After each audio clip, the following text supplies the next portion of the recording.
And we are back. Of course, we're back like we never left. We got Cavs versus Pistons. Time to check out the competition.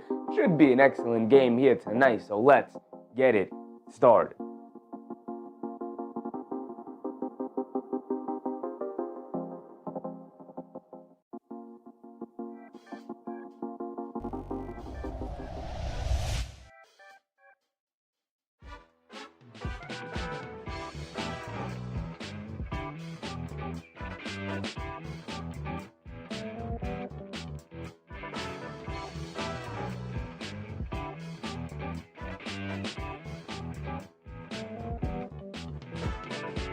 So we are rolling in about 5 minutes, a little too late. That is unlike me, but we're here. Better late than never. My apologies. Karen, of course. Daniel Berry Sports, my man, Big Rud. What's up, Big Rud? Susan, what's up, Susan? Hope you're feeling well. Happy to see you back. Jay Hammer, my man, Jay Hammer. Big Rud said, just though, I don't forget to take a picture. It'll last longer, but the Chicago Bulls are number one in the Eastern Conference. See y'all later. Take that picture, brother. Take that picture for sure. The reason we are a little bit late is one, slept a little bit too long, but number two, this is our first preseason game. Our first Peacock game. So, I had to make sure that was set up because it was not set up. So, I was logging in and then I didn't have a card on deck, so I had to get the card and then we had to make sure we had the account, and so now we're here. Here we go. I don't want to do all of that, Peacock. I just want to watch the game. There we go. Now watch now.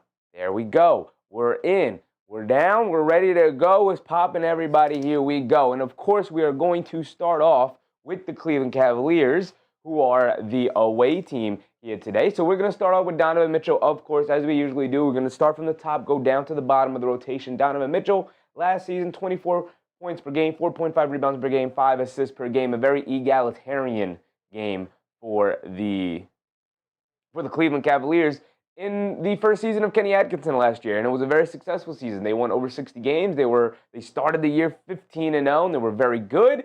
They started this year with a loss to the New York Knicks. Okay.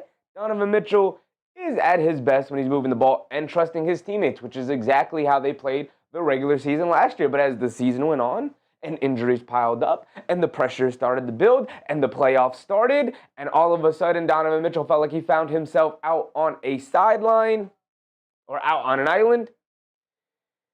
He got in trouble when he finds himself in with tunnel vision, and everyone, including himself, suffers. He is not at his best personally, nor is his team at his best when he has the ball in his hands and he's deciding, okay, come set the screen, I'm going to come off the screen, and I'm going to make every decision from here on out. So while the numbers look great, and during the regular season he was fantastic, when push came to shove, he reverted back to a play style that was not very good last year for himself. So, Donovan Mitchell, while the numbers look great, we're going to need to see him move the ball around and play unselfishly with his teammates. We get over to Mr. Evan Mobley, who so far to start the year has been in fuego. The man feels like he's taking yet another leap. The stats, the graphics will update after this week coming up. We're going to build up some stats, and so that we can get a gauge of what players are doing so far this season. But Evan Mobley last year, 18.5 points per game, 9.3 rebounds, 3.2 assists. Feels like this is primed to go up, especially this number up here. He feels like a little bit of a 1B to Donovan Mitchell rather than a straight-out 2. The offense is running through him.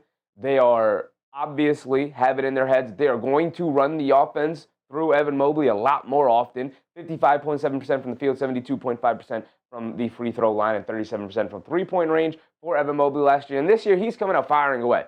He looks confident. He looks ready to go. He's taking off the dribble. He's taking pull-ups in transition. He's not just sitting around waiting for the catch and shoots out in the corners and up top. Nope, he's firing away from everywhere, whether it's off the dribble, whether it's coming off a handoff, whether it's contested or not. He is confident with the ball in his hands. He is confident shooting it. He also already has a little midi game that he had worked on previously. But now that the three-point shooting is legitimately coming around with not just the percentage now, but with the volume, looks like Evan Mobley is primed to take that next step that the Cleveland Cavaliers need him to take in order to hit the next level as a team, not just him to hit the next level as a player, but to hit the next level as a team.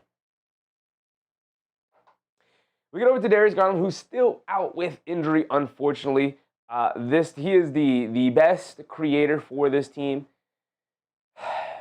When he is out there, Donovan Mitchell doesn't have as much ball handling on his plate. When he is out, the ball handling goes from a duo with tandem, obviously, between the two to really just Donovan Mitchell. When you look at it, they've gotten rid of Ty Jerome, or they've lost Ty Jerome, Karis LeVert, other ball handlers who aren't the greatest at making decisions and aren't the greatest ball handlers, but at the same time are good enough to take some of the responsibility away from a guy like Donovan Mitchell or a guy like Darius Garland when one of them is out with injury, or even when they're both available to play. And so without those guys to take the ball handling responsibility away, you're stuck with a guy like Lonzo, who at this point in his career, with the injuries that he has and the play style that he is currently under, is not the kind of guy who's going to take the ball upon himself and beat a guy off the dribble and go down. Maybe he'll do it once or twice a game, but it's not really his play style. Never really has been his play style, and especially now after the injuries, it's really not. And so they're really, really missing Darius Garland to come to the game and, one, organize their offense, and two, take a lot of their ball handling responsibilities away from their guy.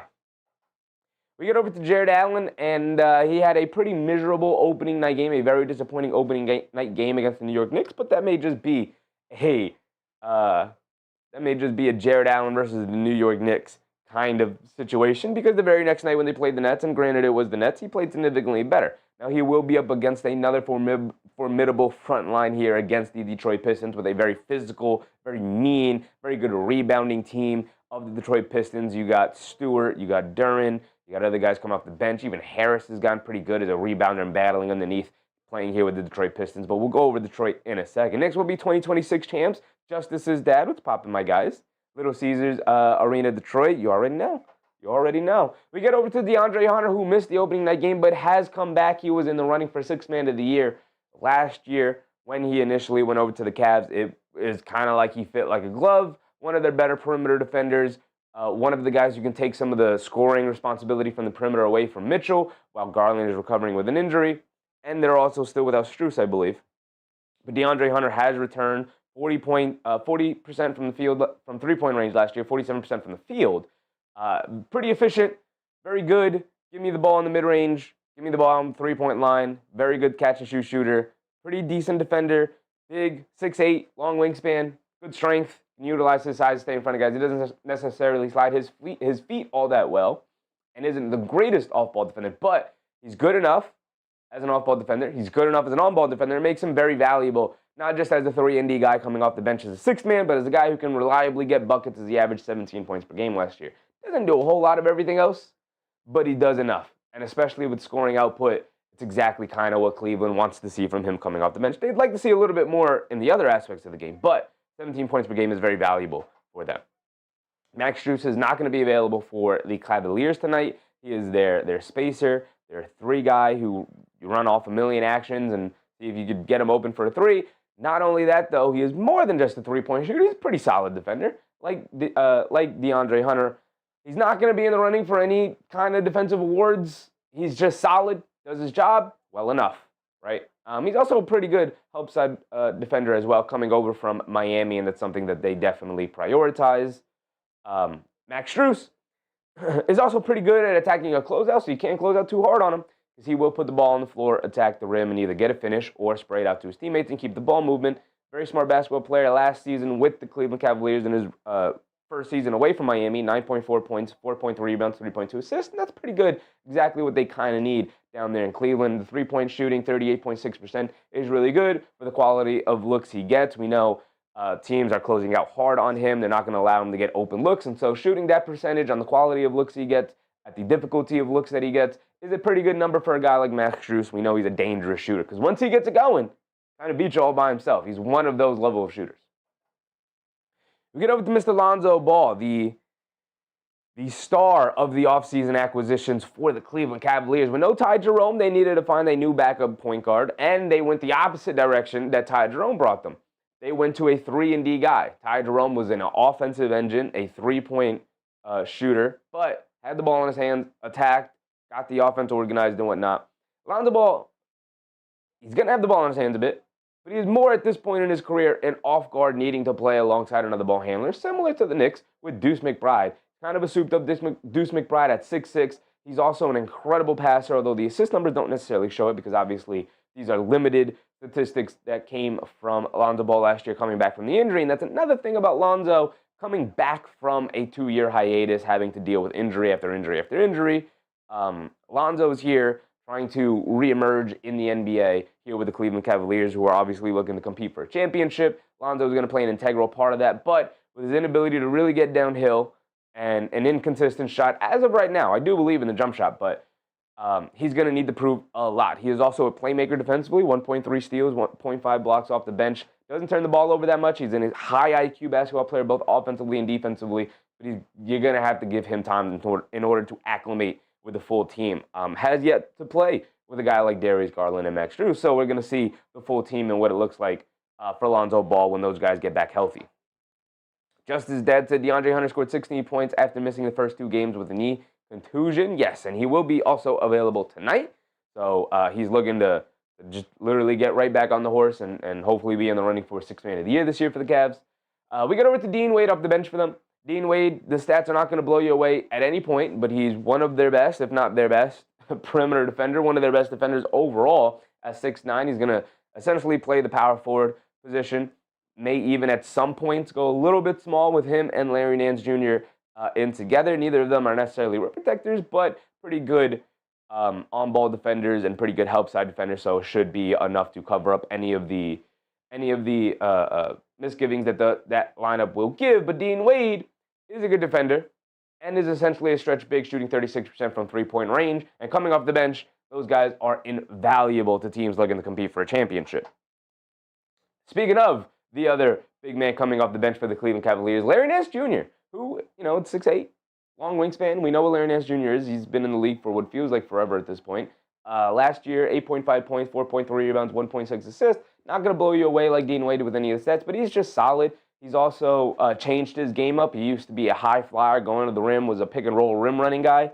Now, he does still do a little bit of the pick-and-roll rim running thing, but later into his year, athleticism declining significantly at this point, has become a three-point marksman. 44% from three-point range last year. In limited volume for Larry Nance Jr. this season. He's going to be tasked to shoot a lot more from the perimeter, playing with this Cleveland Cavaliers team whenever he's out there. So he won't shoot it at this percentage, but what this percentage shows you is that you can't leave him open. He's a dangerous shooter at this point in his career. So Larry Nance Jr., very important to the Cleveland Cavaliers' success moving forward. Now we get over to the Detroit Pistons, and we have not seen the Pistons since the preseason, but they have been pretty decent. They start the year 2-1 in their first 3 games. Cade Cunningham, they got a big test tonight against the Cleveland Cavaliers to see where they line up with the cream of the crop of the East. Obviously, taking the Knicks to 6 games last year in the first round of the playoffs have really vaulted them into one of the darlings of the Eastern Conference this year, one of the teams that people are looking to take the next step up. Cade Cunningham is at the head of the snake here. Last year, putting up an absurd 26.1 points per game, 6.1 rebounds, 9.1 assists. He will be one of those guys who consistently will be on triple-double watch. A 6'6", 6'7" point guard, 220. The man is huge, and he's pretty good at almost everything except for this right here. The man can be a bit of a turnover machine, partly because the Detroit Pistons have the ball in his hands, and the ball is in his hands only. You would think that a guy like Jaden Ivey, that a guy like Ausar Thompson, as he continues to develop, bringing in a guy like Harris LeVert off the bench, will allow him to play a little bit more off ball, but that is going to be the next development in Cade Cunningham's game and the next step for the Detroit Pistons to hit before they fully compete for a championship as they continue to grow as a team. Cade Cunningham can't be the only guy doing things for you. He's phenomenal, he's fantastic, but it could really only get you far as about a round or 2 in the playoffs. Trust us, as Knicks fans, we know watching Jalen Brunson, you're going to need a little bit more. Now, maybe that comes from within with development, as we'll go through some of their rotation players, but probably going to have to come from a trade.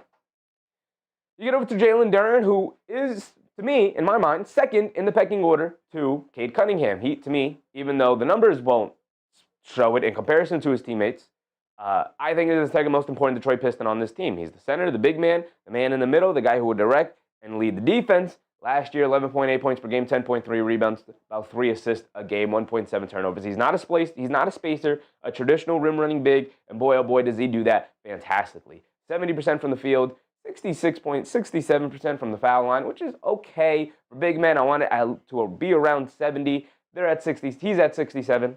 That's fine. Fine. It's not great. Not good. I'd like it to be at 70 or above, but I'll take 67. But he can, at times, be a man amongst boys down there. Jalen Duren, still young in his career, still learning, still developing his game overall, but when he gets it going, boy, oh boy, is he a handful to deal with. One of the better big man rebounders, one of the better rim runners we have in the league. And at his age, at his size, with his athleticism, with the point guard that he has playing alongside him and Cade Cunningham, watch out for Jalen Duren to take another step up. He's going to have a big matchup tonight going up against Jared Allen and Evan Mobley, and it's going to be very interesting to see him watch him operate against those two guys.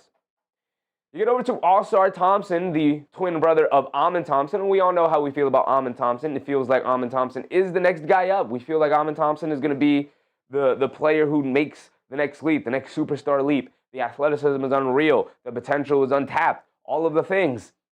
We don't find ourselves saying similar things about Ausar Thompson.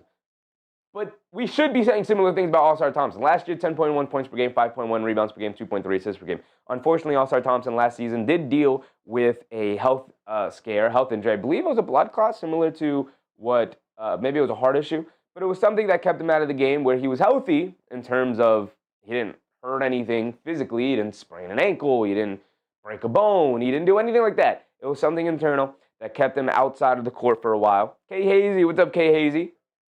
And unfortunately for Ausar Thompson, it cost him a couple of games last year. But he did come back. He was cleared to play, and he did have a fully healthy, not a fully, but he played, half the season, played like 60-ish games last year. So more than half the season, about 2/3 of the season. But he missed about a third with the health scare.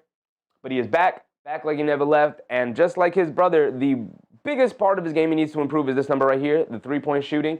Playing with Cade Cunningham, playing with Jalen Duren, a traditional rim-running big, it's going to be imperative for Ausar Thompson to take that next step in terms of him as a player. David Ausar Jr., what's up, David? You can't have him out there kind of as the point guard, the way the Rockets are leaning at the Amen Thompson as a point guard because you have Cade Cunningham. You'd like to see him a little bit more on ball, but as of right now, he's being utilized more so as a slasher, more so as a finisher, running to the rim. And while that's valuable, you're going to want to see a little bit more from Ausar Thompson because you're going to have to pay him. You're going to have to pay him a lot of money. And he's extremely good, extremely valuable, one of the better perimeter defenders in the league, just like his brother. But you're going to want to see him start improving offensively, whether it's as a shooter or as a guy with the ball in his hands. But you can't remain a wing in this league, no matter how good you are defensively, as a guy who can't shoot the three and a guy who isn't much of a ball handler. So we're going to need Ausar Thompson to see some growth from him this season. We get over to Jaden Ivey, and Jaden Ivey is this far down the rotation. Normally, I would say Jaden Ivey is their second best player, and I'd say that pretty confidently. The thing with Jaden Ivey, obviously, is that he got hurt last season, breaking the leg and being out for the rest of the year last year, finally coming back. I'm not sure, is he in the lineup or is he out again today? As a matter of fact, let me just look at the ESPN thing real quick and their injury report. And Jaden Ivey is out. He's going to remain out until November. We did see him play in the preseason, which is interesting. Unless there's a new injury, Jaden Ivey is going to continue to be out for a while, for another 3 weeks or so, about another month, says here. So that's super unfortunate for the Pistons because they're going to need to take a look at what Jaden Ivey can do with the team that really hit their stride after he got injured. Now, was it because he was no longer out there? I don't think so. I think they really just finally found their groove as a team. But they're going to need Jaden Ivey as the secondary ball handler to Cade Cunningham, or at some point, they're going to need to showcase him in order to move him for an upgrade at the fellow guard position next to Cade Cunningham. Pistons are going to run out of time. You don't have a ton of time. Contracts are going to have to come up, or contracts are ending, and you're going to have to start paying guys. And so you need to make a decision on Jaden Ivey. In order to make a decision on Jaden Ivey, you have to see him out on the court. In order to see him out on the court, he's got to be healthy. Thought he was going to be healthy coming into the year, but apparently he's going to have to be sitting out a lot longer. So we get over to Tobias Harris, and as the veteran coming over, there were some jokes made about at Tobias Harris's expense coming off of the Philly experience that he had, where he was largely invisible as his time in Philadelphia. He was a very disappointing player, and all the money that was given to him, he did not live up to his contract. And so finally, being out of the shackles that was being a Philadelphia 76ers, he goes over to the Detroit Pistons, and what a lot of people felt like, okay, fine, what are you going to do over the Pistons? He's become invaluable as a veteran who's been in many playoff battles, as a guy who's kind of been a borderline all-star at the peak of his powers, especially when he was with the Clippers. Tobias Harris comes over to the Detroit Pistons and instills a toughness, a maturity, a confidence with this team that they didn't previously have, and look where they are now. I attribute a lot of their personality right now to guys like Stewart, of course, and Bickerstaff, who have helped evolve this team, but to Tobias Harris, who came over and helped them grow up a little bit. Helped them grow up a little bit for sure. David said, did anyone see Austin Reeves score 51 last night? Yeah. Yeah, Austin Reeves is really that guy. Really that guy.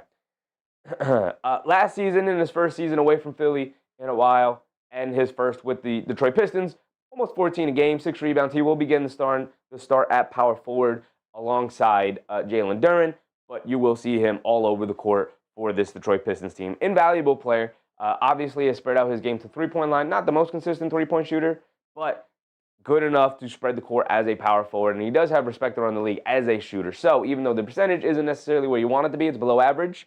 As a power forward and with the name Tobias Harris, people will respect him as a shooter and close out to him hard. You get over to Ron Holland going into the his second season here with the Detroit Pistons. The former number 5 overall pick. High expectations for Ron Holland, who at some point, kind of like Ausar Thompson, figure it out as a secondary ball handler. He came in as a fellow guard with the ball in his hands a lot when he played with the G League Ignite. 6'8", long arms, extremely athletic, a lanky build. In his rookie year, 6.4 points per game, 2.7 rebounds per game, assists per game. It's hard to get him on the court when you have already an Ausar Thompson.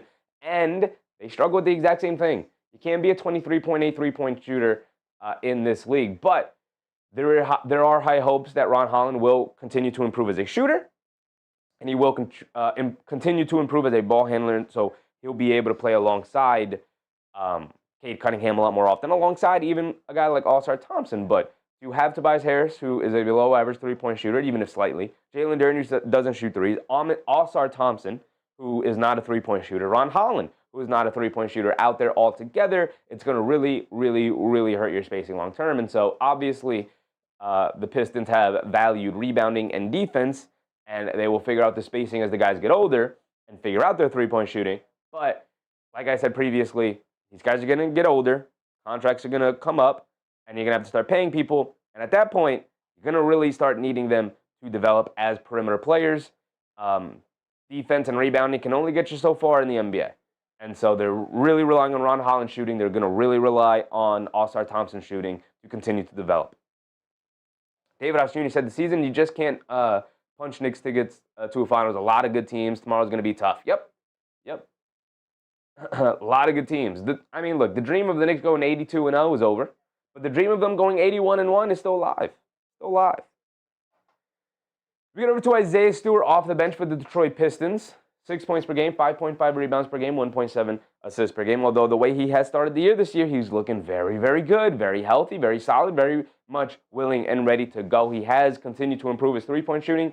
Shot it at 32.1% last year. Continues to extend his game out. Again, this Detroit Pistons team needs their young guys to continue to develop as shooters in order for them to be able to play alongside Cade Cunningham. They did the hardest part.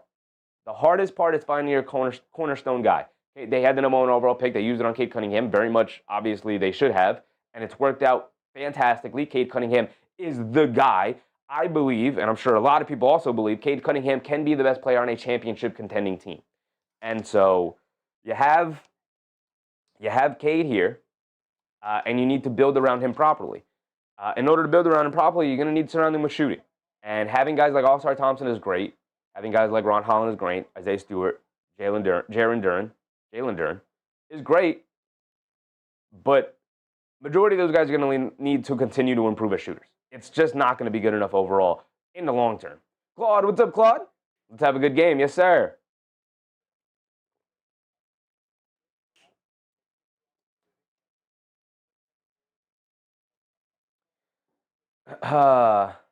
Just as Dad said, the Pistons got off to a sluggish start, trailing 17.5, but rallied to a 2-point halftime lead. Something they're not entirely strangers to doing, right? They can find themselves starting off slow with the starting lineup they have of not having a ton of shooting out there, but they tend to rally and keep games close. They're a team of fighters for sure. His dad said the Pistons extended it to a double-digit, then held off Boston's late charge to claim a 119-113 victory. Yes, they are one of those never quit on type of teams. They will battle it out to the end. MB said, is SGA the next Kobe? Maybe. I don't know. Just Dead said the efforts of Jalen Duren and Ausar Thompson were just as essential. Duren, who was ejected from Detroit's previous game for throwing a flagrant elbow, supplied 24 points and 18 rebounds. He's huge. Battles on the glass, 24 points, 18 rebounds. Fantastic night for Duren. Thompson contributed 21 points and 12 rebounds. Again, defense and rebounding is only going to get you so far with the Detroit Pistons team. They barely squeaked one out against the lowly Boston Celtics, who have started off the year 0-3. So we're going to see how that matches up to a Cleveland Cavaliers team here tonight. We'll be able to spread them out to the three-point line. We'll have big men inside like Jared Allen and Evan Mobley trying to take advantage of guys like Stewart, guys like Thompson, guys obviously like Jalen Duren. We're going to see how those guys are going to be able to hold up throughout the rest of the game. It should be a fun matchup because these teams should be going back and forth. I do have high expectations for the Pistons this year after their playoff performance the other night, or their playoff performance last season. But Detroit is going to be tested all year long because teams are going to start taking them seriously. David Ross Jr. said, when are we going to see Mitch and is Deuce playing tomorrow? We're going to have to wait and see. The Knicks don't like telling us anything, David. Mitchell Robinson has already been ruled out for tomorrow's game again, so that's unfortunate. We will have to continue to wait on Mitchell Robinson. Jay Chosen, what's up, Jay? What's cooking first time? Hope you're going to have a good time tonight, Jay. We got a great game, Cleveland Cavaliers versus Detroit Pistons, an Eastern Conference heavyweight battle. Yes, I call the Detroit Pistons heavyweights. I got a ton of respect for the Detroit Pistons. Obviously, we know the Cleveland Cavaliers are up there, so it's going to be a great battle between these two teams. It's a good litmus test for the Detroit Pistons to see where they stand overall in the Eastern Conference. Duncan Robinson is one of the most important players that they added this offseason to try and replace Malik Beasley, who is out of the league for reasons. I will leave it at that. Duncan Robinson is a pure shooter. The man wants to shoot threes. He's going to hunt shooting threes. He is shot at 39.3% from three-point range last year. Very good number. Obviously, especially on the quality of looks that a shooter like Duncan Robinson gets. They're going to run him off a million screens, and he's going to fire away from three-point range from all avenues of the court, whether that's deep ones, close ones, whatever. But what also he improved his game on last season was very, very important for him. He improved as a guy who can pump fake out of the three and put the ball on the floor and attack and make a good decision out of it. Oftentimes, shooters like Duncan Robinson are really just catch and shoot guys. And if you run them off the line, they'll take maybe one dribble, pass it around, whatever. But he is the kind of guy who can pump fake, either get to the rim and finish, as he's improved as a finisher, or get to the rim, force the defense to collapse, and then swing it out to another player. Duncan Robinson really improved on that with Miami. He's looking to bring that over here to Detroit, kind of filling the Malik Beasley role. He's not the same type of shooter as Beasley. As Beasley will just fire them things away. His volume was incredible, but Duncan Robinson maybe a little bit better overall as a basketball player. So we'll see how he fits with the Detroit Pistons. And then last but not least, we get the Karis LeVert, who is right now the last guy we have graphics made for. One guy I do want to make a graphic for is Marcus Sasser, because I do believe he will be a part of this rotation when healthy. But we have Karis LeVert in here, who is also injured today, who will not be playing. So unfortunately, Detroit is down multiple ball handlers. No Sasser, no LeVert, no Ivey. And so again, kind of back down to Cade Cunningham, Ausar Thompson, and Ron Holland to do a lot of the heavy lifting. Jay Chosen says the Mitch project is over, unfortunately. I mean, it's the regular season. It is unfortunate how his season has gone when we were told he was healthy coming into the year and we would just have to manage his minutes. And then for him to miss the first 4 games of the season is very unfortunate. But a long season, and as long as he's healthy coming down the stretch and we're ready to go into the playoffs with him, then I'm cool with that.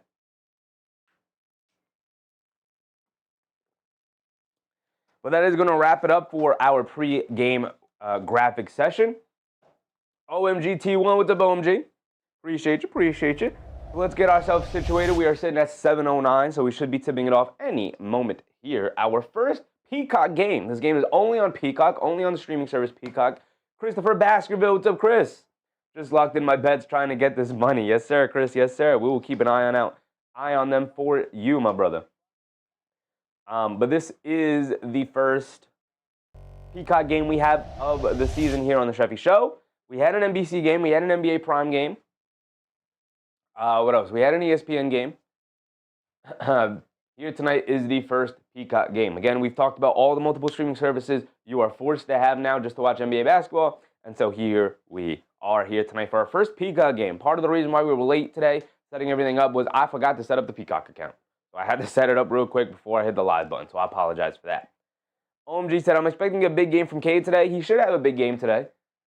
He should have a very big game today. I don't think there's anybody in the league who can guard Cade Cunningham super successfully. I expect him to have a big game every time he steps on the court.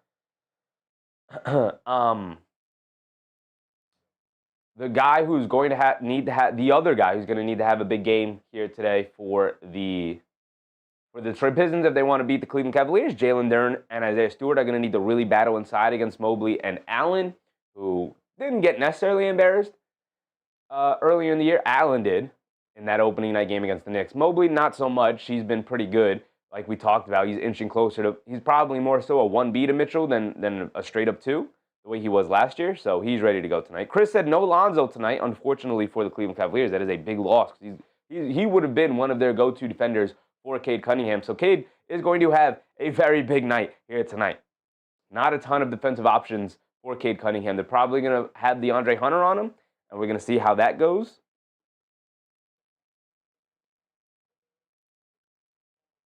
Interesting.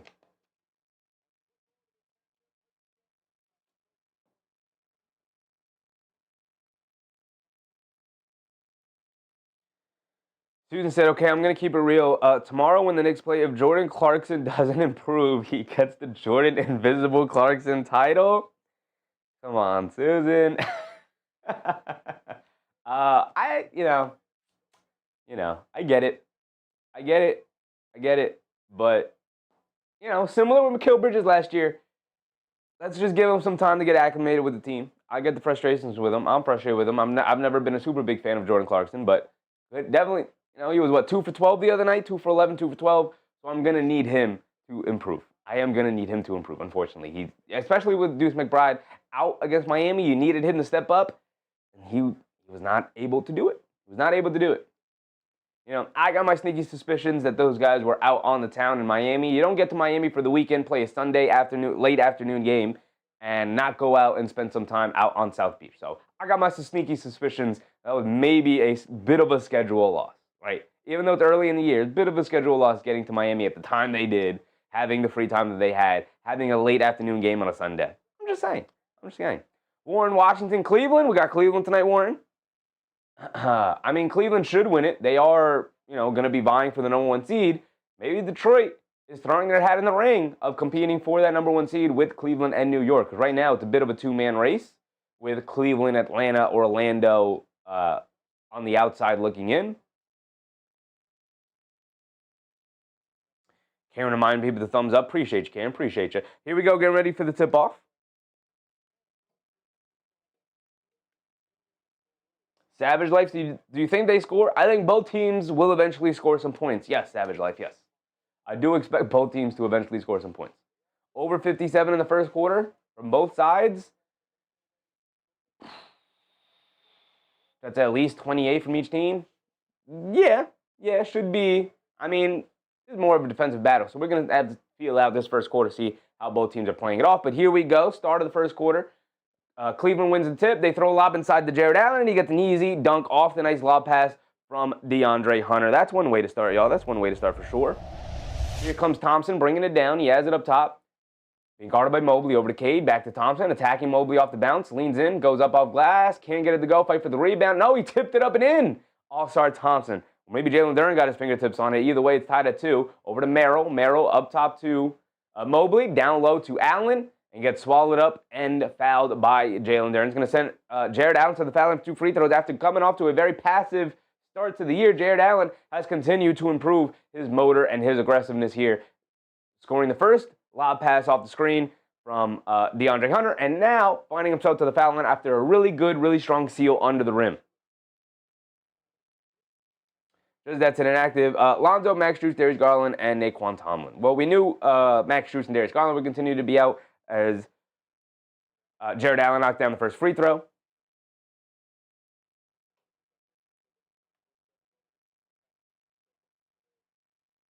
as Jared Allen knocked down the second free throw, giving Cleveland a 2-point lead. And now here comes Cade Cunningham looking for an answer. He has it up top. Mitchell switches onto him. Crosses over to his left, rejecting the screen. Hit Duren, slipping the screen, kicks it out to Tobias Harris for an open right wing three, and he knocks it down. 1 minute into it, it's 5-4, so it is on pace. Both teams are switching in addition right now.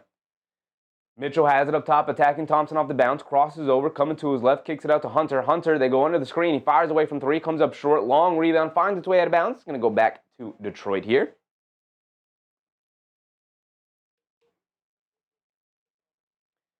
My man, Gol Denchua. Do you foresee the 76ers winning 76 games? Probably not. Probably not. Duncan Robinson down the lane, puts up a tough righty floater over Merrill, can't get it to go. Duren with the offensive rebound, tipped it over to himself and gets fouled as he was going up to the rim. It's going to be a good big man battle down the middle for Jared Allen, Evan Mobley, and Jalen Duren. And then eventually when Isaiah Stewart also comes back in. But big, strong rebounding dudes down there.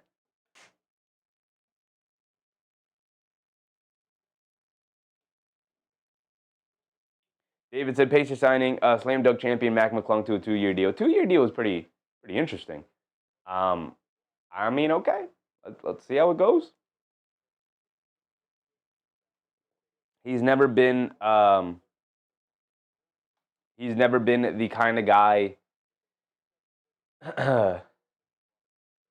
He's never been the kind of guy to like crack an NBA rotation. So we'll see if he'll stick around. Duren missed the first free throw. Knocks down the second free throw. At least he got one. Here comes Hunter bringing it down. Hunter on the right wing. Up top, coming to his right. Got Duncan Robinson switched onto him. He's going to put him in the post and immediately back him down. Stop, turn, baseline, fall-away jumper, a no-pass possession as he tosses up an air ball. You know I don't like no-pass possessions. Now here comes Cade Cunningham bringing it down. Over to Harris. Cross-court up top to Thompson. Thompson coming to his right off a Duren screen. Cross-court up, back up top to Harris. Almost lost it. Goes into the backcourt to pick it up. And then eventually fouled by, is that Hunter?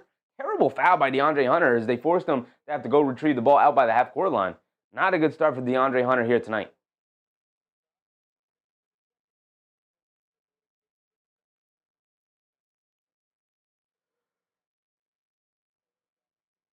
Cunningham has it up top. Coming to his left off a Duren screen. Cross-court pass over to Robinson. Quick catch and fire to the right wing. Not a guy you want to leave open. And Duncan Robinson splashes the right wing three. Excellent pass from Cade Cunningham. Merrill has it up top. Crosses over to his left on Duncan Robinson. Steps back for a left wing three. He's looking to answer. He can't get it to go. Thompson with the rebound. Thompson will bring it down now. Mitchell will pick him up. Hit ahead to Cunningham, being guarded by Hunter. Cunningham immediately goes right into the chest of Hunter. Now crosses over to his right off the Duren screen. Knocked off the hands of Jalen Duren. Not ready for the catch of the shovel pass from Cade Cunningham. A beautiful pass. Kind of threaded the needle a little bit there. But Jalen Duren not able to hold on as it goes out of bounds. Ball back to the Cavs here. Mobley up top. Gets it out to Hunter. A lot of ball handling from Hunter here. Not a lot of ball handling from Mitchell. They get it into Mobley. Mobley in the lane. A little fall away mid-range jumper over Harris, and he got it to go. 2 points to the wrong side. 9-6 here early. 9:30 to go. We're taking it down. Thompson over to Duren. Just blows right past Jared Allen. Kicks it out to another open three for Duncan Robinson. How many open threes are you going to give Duncan Robinson? The best shooter on the court. Him and Sam Merrill. You give Duncan Robinson 2 open threes? Good luck with that. Mobley has it up top, poked away by Duren. He dives on it. He can't get it to go. Mobley picks it up, bringing it down over to Merrill. Extra pass to Hunter. Hunter in a left corner three, well contested. Can't get it to go. Not a great decision there, but the Pistons can hold on to it. Inside pass. Jared Allen gets the layup as it does roll around the rim, but eventually falls for Jared Allen as he gets fouled. He's going to go to the foul line for one more here. 8:45 to go here in this first quarter. Some serendipity for the Cavs there, taking advantage. Bernard Johnson, what's up, Bernard Johnson? Robin Scholl, what's up, Robin? Doing good, Bernard. I'm doing good. Throat a little scratchy, a little tired, but doing pretty good. Doing pretty good. Jared Allen does knock down his and one free throw. It's 12-9, a 3-point game. Thompson has it up top, being guarded by Mobley. Coming to his left, spins to his right, in the lane, little fall-away jumper over Mobley. Good move from Ausar Thompson. Got the little pull-up mid-range jumper in the paint over the outstretched hands of Evan Mobley, and he got it to go down. Mitchell up top, coming to his left, off an Allen screen. Now crossing over again, one-on-one against Thompson now. Trying to get past him. Great defense from Ausar Thompson, forcing him to spin shoot a turnaround, fall away, deep mid-range jumper, a bad shot from Donovan Mitchell there. Multiple bad shots from the Cavs to start this game. Tobias Harris now has him in the post against Merrill. He's got the size and strength advantage, backing him down, leans in, pump fake, steps through, kicks it out to Cunningham in the left corner, swing through to his right, inside pass to Duren. Excellent pass yet again. Duren can't get the finish as Evan Mobley was protecting the basket. And now hit ahead, Merrill, right corner, pump fake, sidestep three, and Merrill rewards his teammates with a great defensive effort, leading to an open three for Sam Merrill, and he's able to knock it down. Hit ahead to Tobias Harris down low against Merrill, and he gets fouled by him. He's going to go to the foul line for 2 free throws. What he was looking to do previously was exactly that, take advantage of the size matchup. Excellent pass from Cunningham into Jalen Duren previously in the middle of the lane, able to get all the way to the basket, but excellent rim protection from Evan Mobley, forced to miss. If you're Duren, you got to be able to finish that. If you're Mobley, excellent job coming over for the shot block. He didn't get the shot block, but protected the rim beautifully. Now Harris is at the foul line, knocks down the first free throw. A back and forth affair so far. Neither team able to build too much of a lead.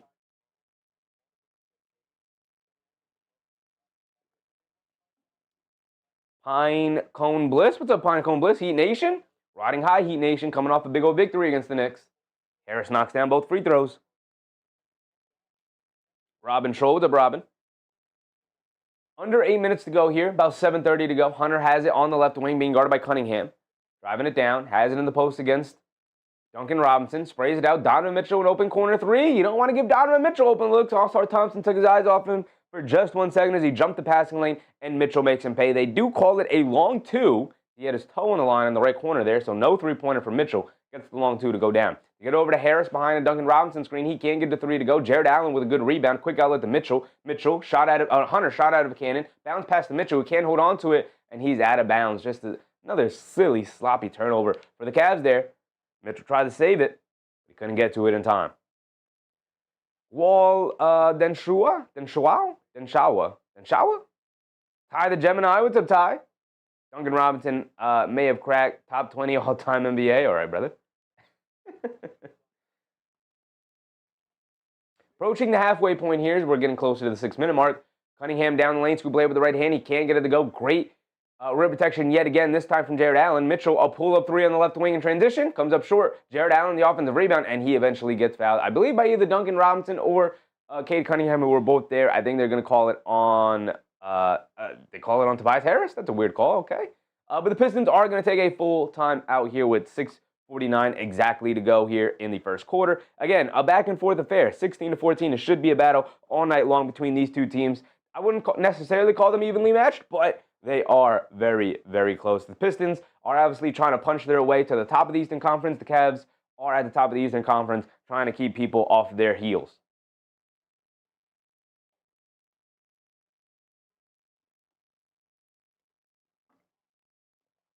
David Osh Jr. said, let's hear everyone's opinion on the Knicks' first 3 games. Be honest how you feel. I think they've actually shown me that they have played a lot better than I thought they were going to play to open the season.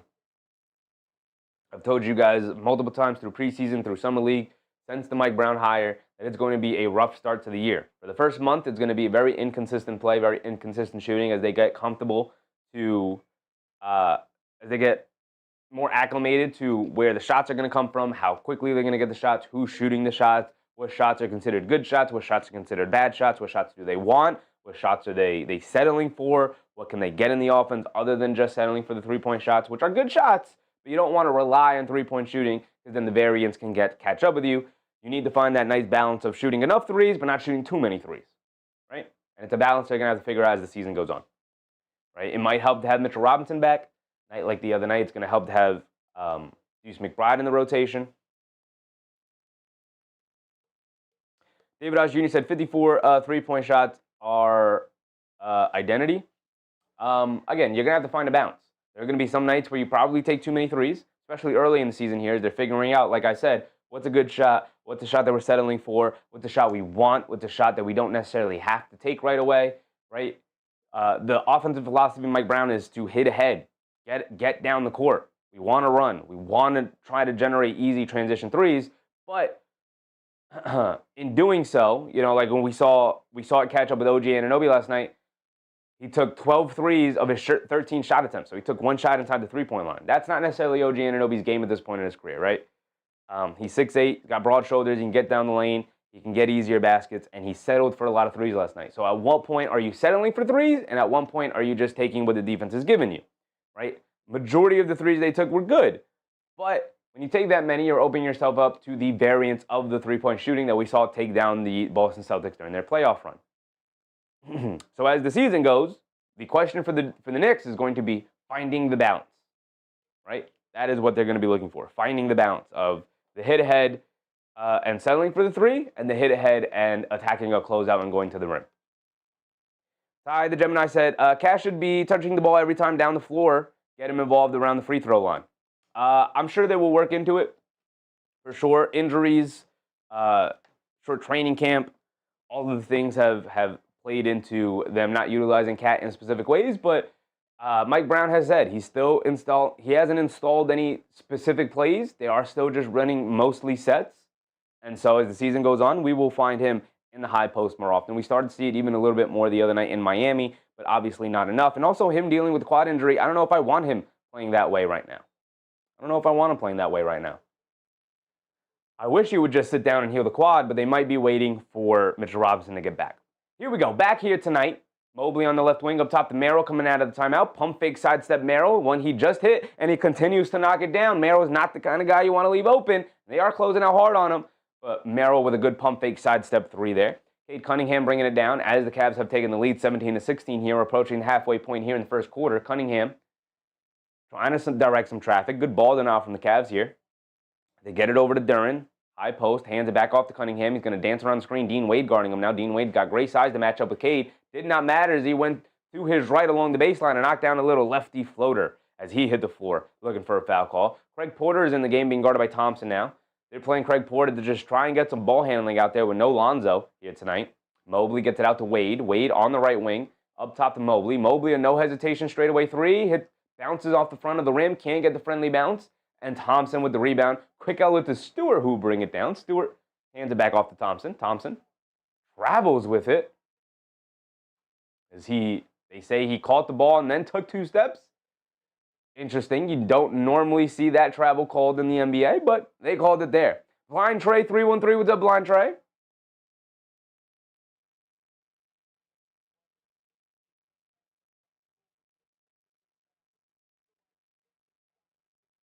Craig Porter has it up top. They get it over to Mobley. Mobley swings through to his left. He's got Jalen Duren on him.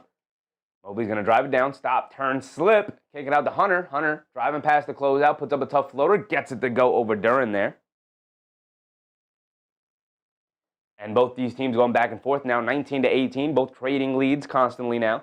Cunningham up top being guarded by Hunter. Coming to his right off the Duren screen. Pulls it back out. Cross court over to Stewart. A no hesitation three from Stewart. He's been shooting it much better this year. That one way off as he hit the backboard first before hitting the rim. Dean Wade with the long rebound. Craig Porter on the left wing now attacking Cunningham off the bounce. Cunningham do a good job staying in front of him. Porter gets past him, leaves it off for Dean Wade, gets to the rim. Can't get the layup to go, but he is fouled by Isaiah Stewart, and he will go to the foul line for 2 free throws with 5 minutes to go here in the first quarter. Oof.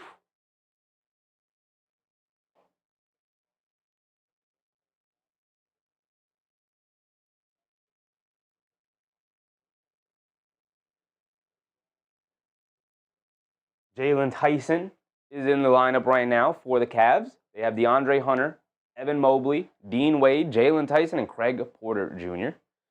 The Pistons are out there with Duncan Robinson, Jalen Duren, Cade Cunningham, Isaiah Stewart, and now Ron Holland has checked in for Thompson.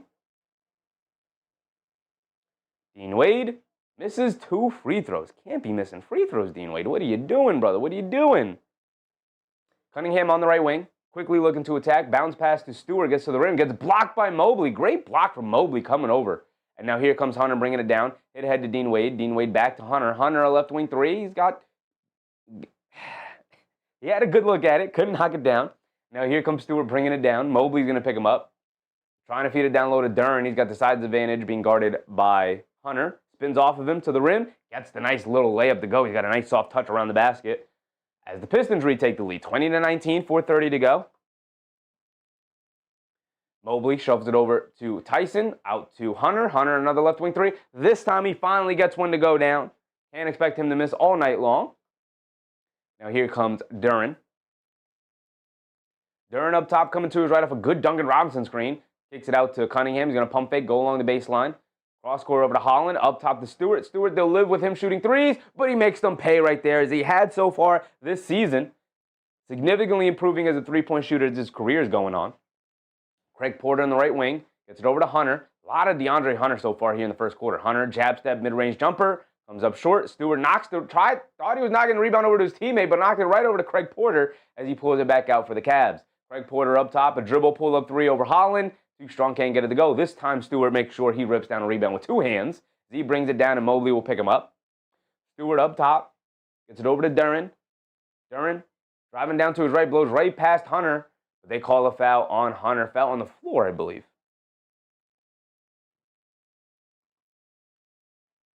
Darnell, what's up, Darnell? Chris said the over 57 points is complete. Duren at the foul line for 2 free throws here.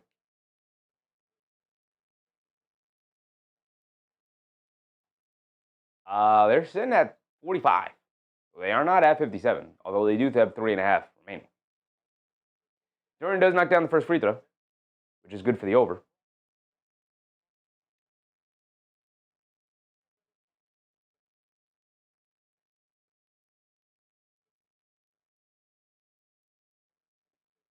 Duren at the foul line, knocked down the first one. He's got one more coming, 3:27 to go. OMG said, need Cade to drop 26 tonight. Duren does miss the second free throw. I think 26 is pretty safe for Cade Cunningham. Averages 26 is a pretty good number for him to get here tonight. Mitchell is back in, 1-on-1 against Stewart, kicks it out. Craig Porter, right wing three, not known as a three-point shooter, now misses it again. Dean Wade with the rebound, though, kicks it out to Mitchell. A long two again, he's got his toe on the line. Can't get it to go down anyway. Jalen Duren finally clears with the rebound as he brings it down against Allen. Blows past him down in the front court, knocked out of his hands, and he kicks it out of bounds. Jalen Duren's upset. He's looking for a foul call. But as a center, you can't be bringing the ball down like that, big dog. It's not your game. Get it over to your point guard.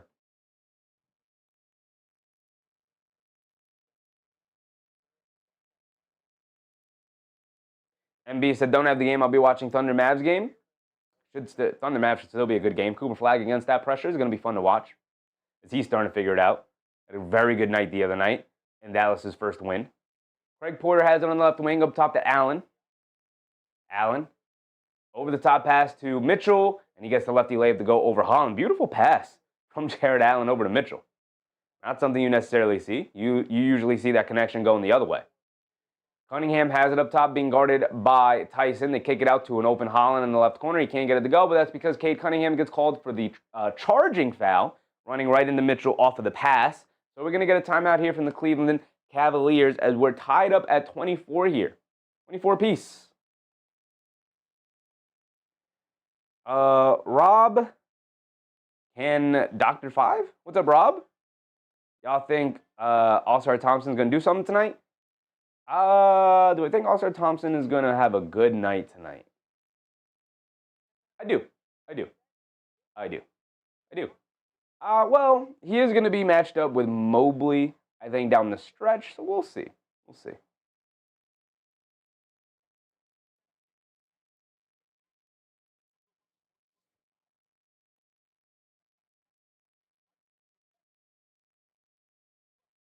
Chris Baskerville, what do you think Wemby did what do you think Wemby's going to do against the Raptors tonight? I'm thinking 50 points. Well, he's going to start out with Jakob Poeltl on him, right? Well, they'll probably try and put Scotty Barnes on him, on Wemby to start. I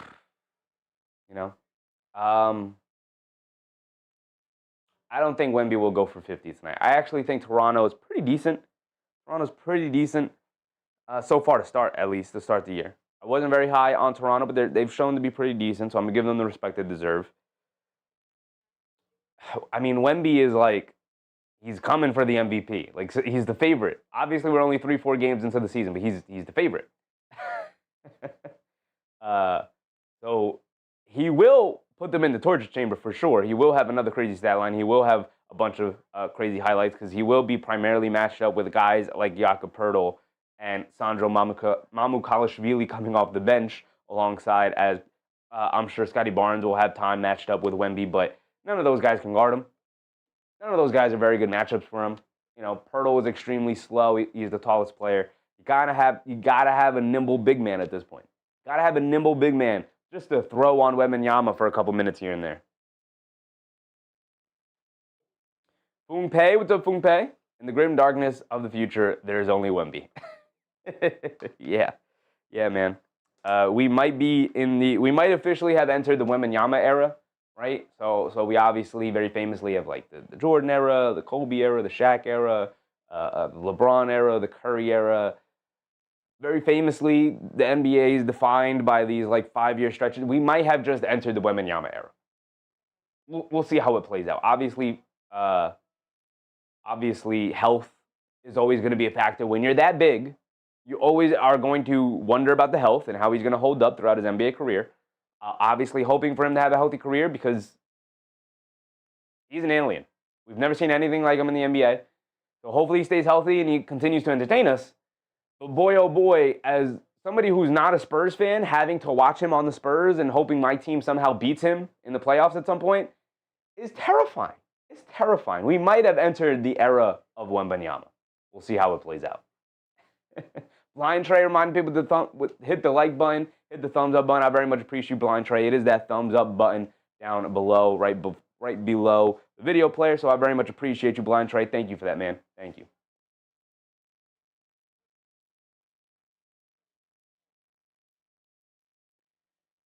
Here we go, bringing it down now. 2:30 to go. Mitchell has it up top, being guarded by Thompson, who's checked back in, crossing over to his left in the lane. Pump fake, draws the foul on Thompson. Got him in the air with the pump fake, and he's going to go to the foul line for 2 free throws.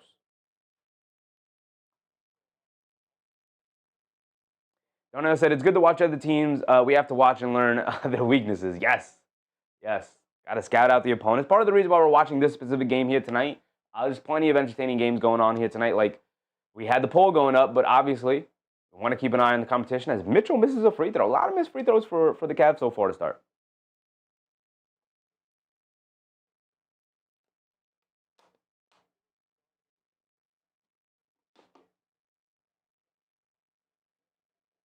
Jeff Brown, what's up, Jeff Brown?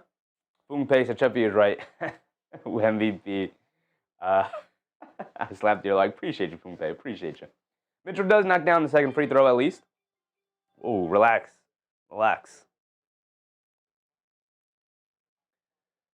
Thompson has it up top, being guarded by Jalen Tyson. Coming to his left off a Harris screen.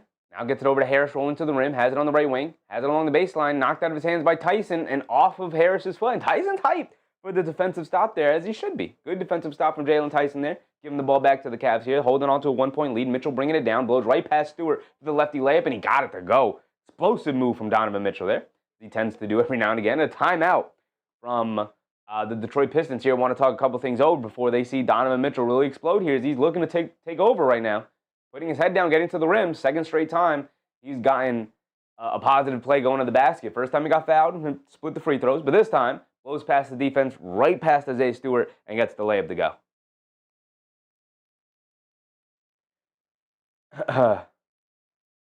Oh, Blind Tay, I've been calling you Trey. My bad, Blind Tay. My bad, Tay. I got you. Thank you.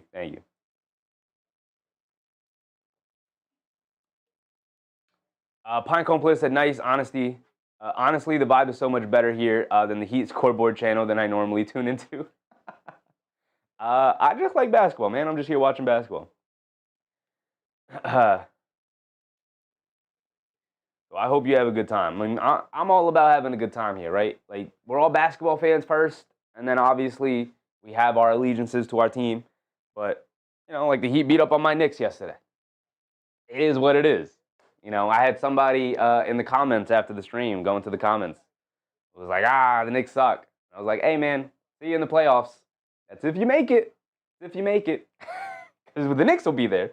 So we'll see if Miami will be there at the end. Probably will, because Miami's looking solid this year. Miami's looking solid. I can't lie. Very impressed with what I've seen from Miami so far early this season.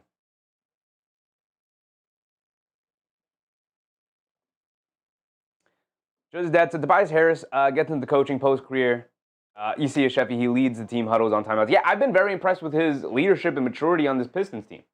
Did not think this was something he had in him when he was obviously with the 76ers. That was a more mature team. But he has really taken a leadership role here.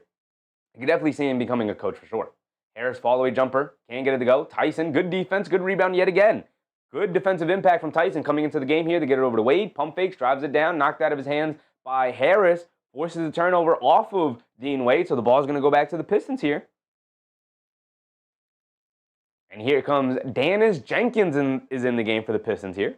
They're looking for literally any other ball handlers that they can find. Nance Jr, who is their third, fourth string guard, is in the game now. As Stewart throws it away, Tyson picks it off. Stewart will chase him down. Tyson pump fakes, goes up, lefty layup, can't get it to go. Excellent defense, bad offense from Tyson there. But Craig Porter and Jared Allen able to get it back.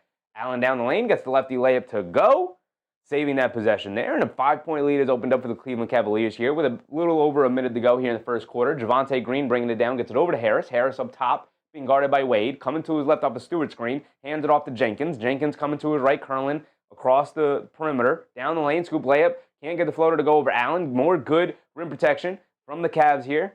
And they get it over to Mitchell. Javonte Green does a good job of slowing him down, knocking the ball loose, but Mitchell bringing it down, crosses over to his left, step back, dancing with it, crosses over again, scoop layup again with the left hand, and he gets it to go down. Donovan Mitchell relentlessly going towards the rim. North and south right now for Donovan Mitchell as he gets the layup to go. Mitchell gets it over to Stewart.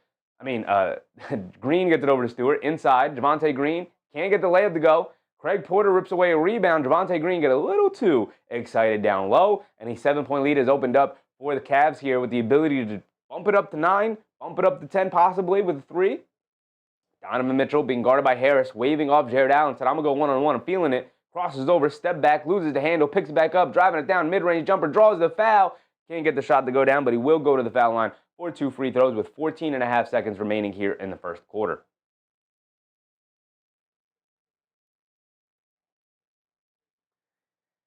NBM said, if you make it.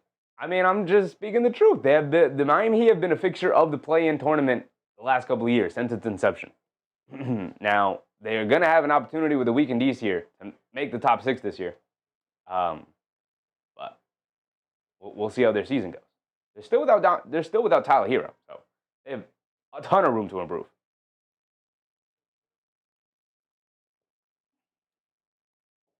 Just that, so Donovan did the high ball bounce. You did to your little brother when you were kids.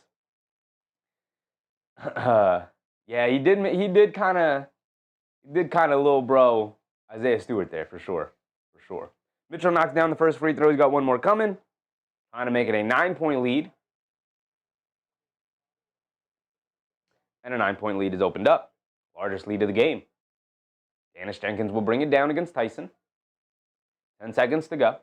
Tyson gets it over to Cunningham. Cunningham being guarded by Wade. That's a good matchup for the Cavs there to be able to put Dean Wade on Cunningham here. Cunningham dancing with a step back, a well-contested 3, way off, shoots up the air ball. Jared Allen clears with the rebound, good box out on Stewart. And that will end our first quarter, 33-24, as the Cavs finding some comfortability out there against this Pistons team and taking a 9-point lead at the end of 1. Okay. By the way, that did end with 57 points. If you needed the over on the first quarter, they hit exactly 57 points. I don't know if you needed 58 points, but they got to 57. They got to 57.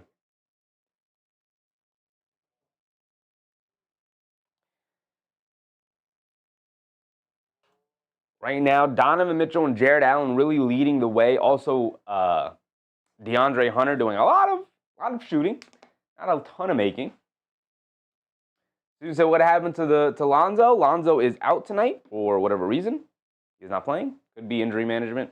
Matter of fact, I could probably look real quick here. They should say Lonzo Ball is out. They don't give what the injury is, but he is not available to play here today. Chris Badger, so I didn't bet, but I think it was 57.5. Yeah, so they got exactly to 57. So unfortunately, you would not get the over on that. Jeff Brown, he does not play in back-to-backs. Oh, so this is the second night of a back-to-back for Cleveland? I did not even notice. So how did their previous game go? We can look at it real quick here. They played against the Bucks last night in a victory, 118-113. Had to be matched up with Giannis, and Giannis went absolutely crazy, because of course he did. Giannis right there. Giannis, 40 points, 14 rebounds, 9 assists. Important to look at the box score here for Giannis as the Knicks play them tomorrow. Big game against the Bucks tomorrow.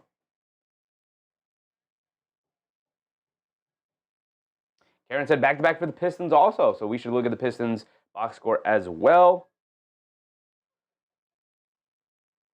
Real quick for the Cavs, they did play Craig Porter Jr., Jalen Tyson, Lonzo Ball last night, Dean Wade, and Larry Nance Jr. No Lonzo tonight for the second night of a back-to-back. But if we go over to the Pistons,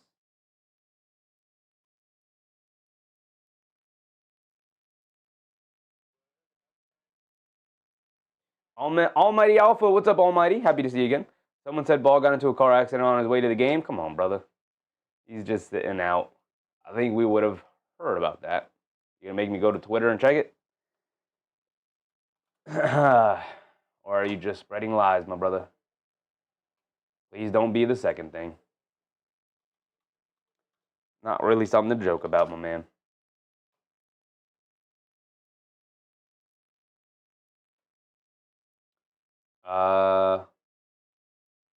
Nothing has come up. It's also his birthday, so you know we should chill with that, my man.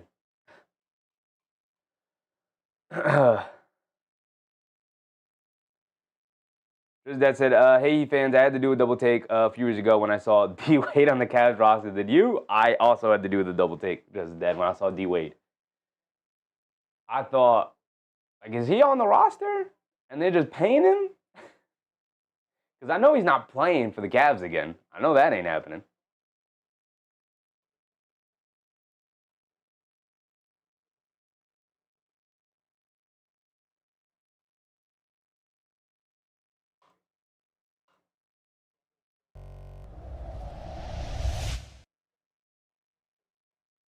So the Pistons so far this season have really struggled to be a first quarter team.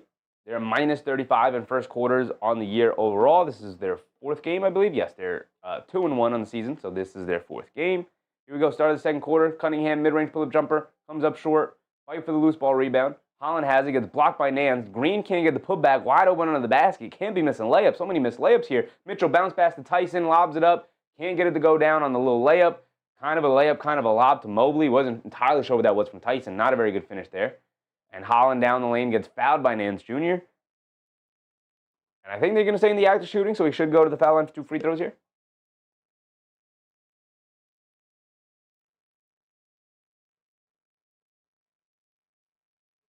That's an all-time Cavs great D Wade, plural. Both D Wades. Both D Wades. Chris said, I need 10 points from Bane and 15 from Cade. 15 should be easy for Cade. 10 points from Bane should be pretty easy. Right? He's a focal point of their offense. Right? Their big three. But we'll go around the league at halftime. Danish Jenkins gets it over to Cunningham. Cunningham attacking to his right, pulls it back. A right wing three over Tyson. Can't get it to go. Fight for the loose ball rebound. Stewart able to end up with it, despite the Cavs having 3 players there. Good fight from Stewart. Hand it off to Cunningham. Steve Nashing under the basket. Pulls it all the way back out. Picked up by Mobley. 1-on-1 against Mobley. Kicks it up top. Holland, a straightaway 3. Comes up short. They're going to need Ron Holland to knock down 3s. Here comes Tyrese Proctor, who's in the game, over to Tyson. Tyson over to Nance. Back to Proctor. Proctor left wing 3. He's got space. Can't get it to go down, though. Mobley gets fouled by Cunningham going for the rebound.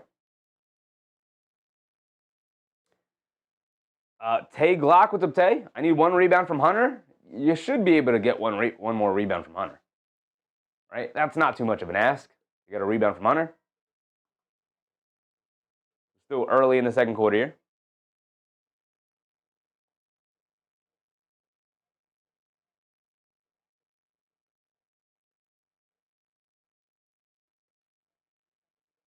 That's it. Have you heard that D Wade owned a piece of the Heat? I did not know that. I know he owns a piece of the Jazz. I didn't know he owned a piece of the Heat. Proctor misses a layup, and Cunningham quickly pushing it the other way, trying to get an easy one. Goes under the up and under, but he does draw the foul. It was another missed layup, but he did draw the foul, so he's going to go to the foul line for 2 free throws here.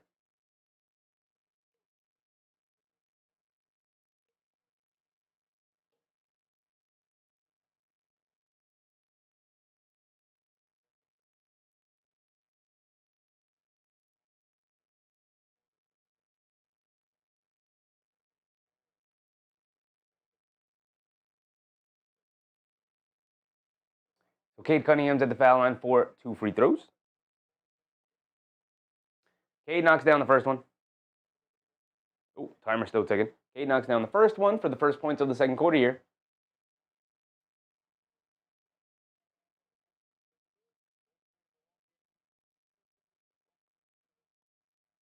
Cade will have one more coming.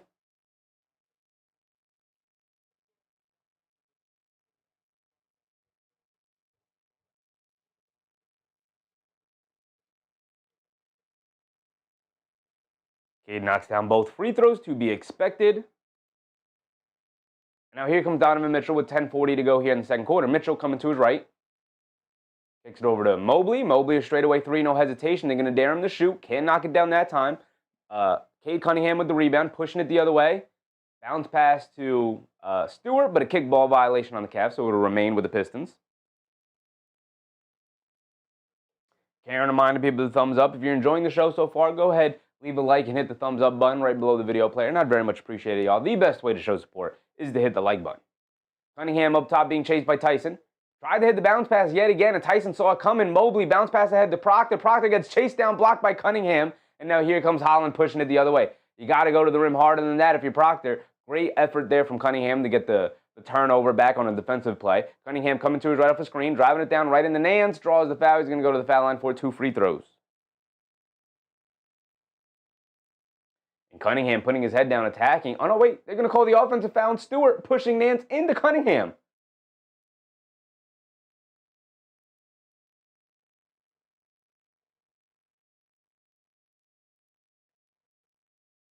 So they called the foul on Isaiah Stewart for pushing Nance into Cunningham. I thought they didn't see that, and I thought they were just going to call the foul on Nance. Cavs get the ball back, and they call a foul on Tyrese Proctor, giving it right back to the Pistons here. Right back to the Pistons.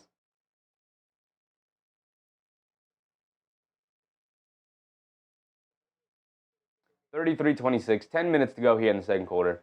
The whistles are flying from the ref so far to start. Cunningham gets it over to Robinson. Robinson back to Cunningham. A pull-up three over Proctor. Too strong, can't get it to go. Fight for the rebound. Nance had it, lost it, knocked out of bounds. It's going to go back to, or it's going to stay with the Pistons here.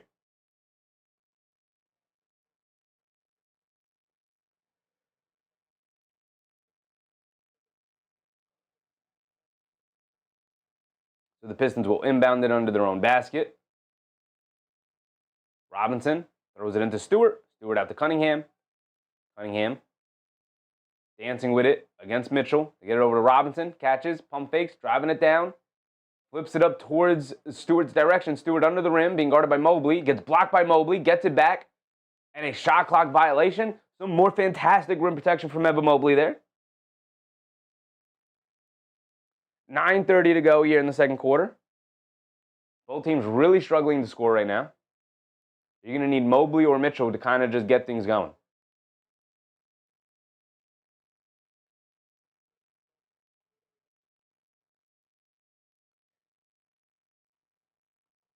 Tyson bringing it down, gets it over to Mobley.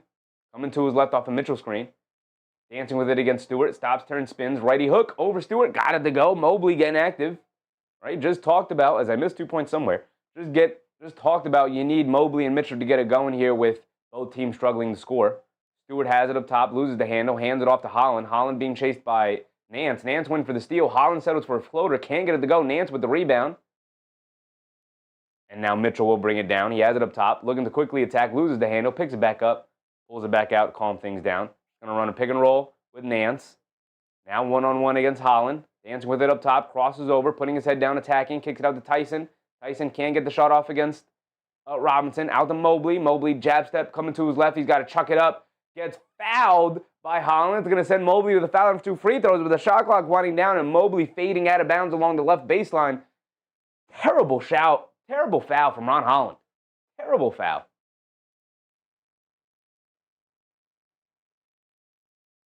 OMG said Cade doing some cardio. Cade is, he's 1 for 6 from the field.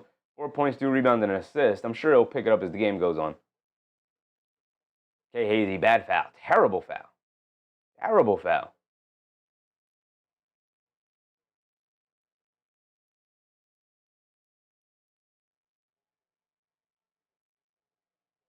Mobley knocks down the first free throw.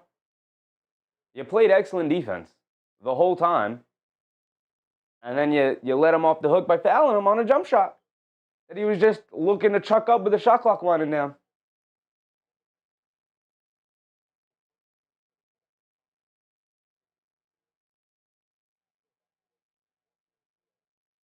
Mobley knocked down the first free throw. He's got one more coming. Got about 8:30 to go here in the second quarter. Been a bit of a foul fest to start the second here. Jalen Duren is subbed back in. Donovan Mitchell to the bench. So the Cavs have Hunter, Mobley, Nance, Wade, and Porter Jr. The Pistons with Robinson, Duren, Cunningham, Stewart, and Holland. Duncan Robinson gets it back to Stewart. Stewart, a right wing three. Can't get it to go. Hunter with the rebound, but they call the foul on the Cavs, trying to box out Duren.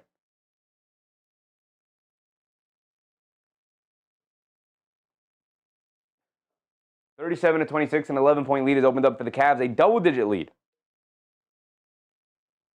First double-digit lead of the game.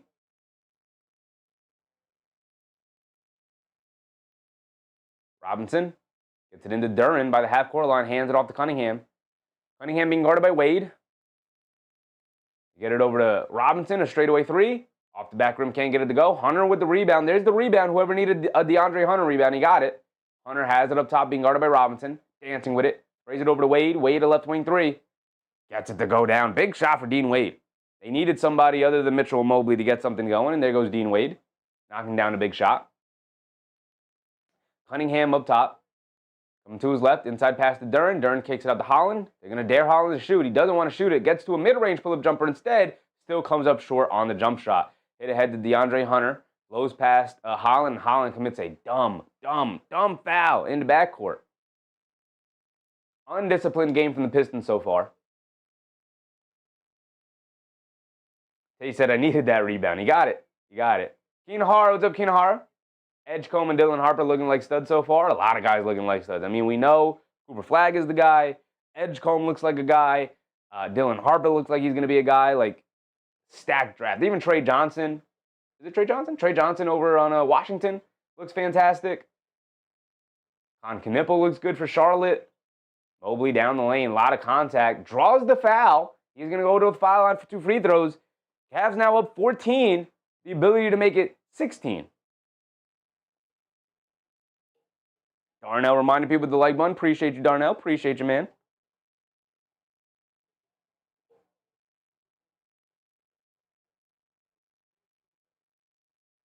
Student said, Cade Cunningham is good as hell. Wanted him to be a Knick and get rid of Mikal Invisible Bridges, but Mikal is no longer invisible.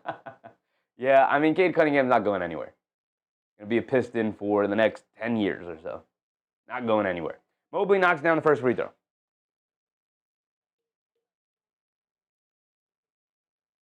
He's got one more coming.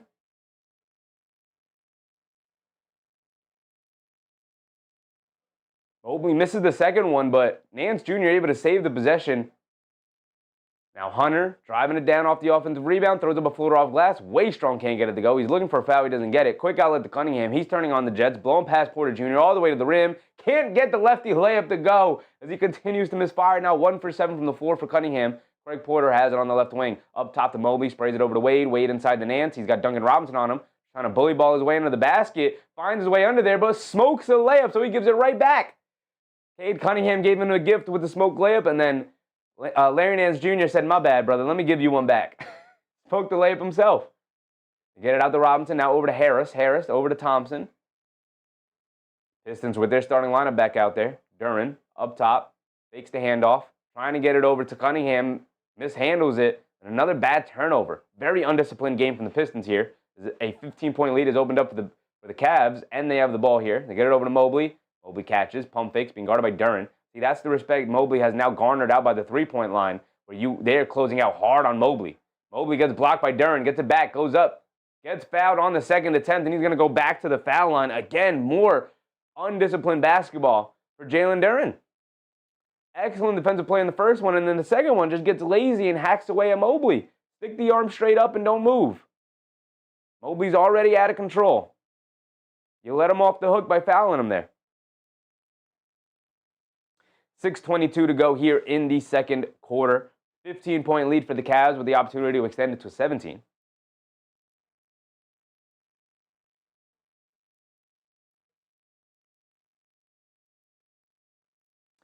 Keenan Harris said, I did a lot of prayer props the last 2 years. With all these scandals, very hard to say they are on the up and up now. True. Don't blame you for losing faith, but I've never been a big bettor, so it doesn't affect me. Keenan Harris said, it's clear either San Antonio or Philly should trade a guard to Dallas for a 4 or a 5, and Houston also needs a guard. If I'm Philly, I don't want to trade any of my guards. I have Maxey, McCain, and Edgecombe, and I'm looking to get off of Mobley, of Embiid and Paul George as best as I can and start rebuilding around that 3-guard lineup there. That's what I'm investing in if I'm Philly. I'm not looking to trade any of those guards.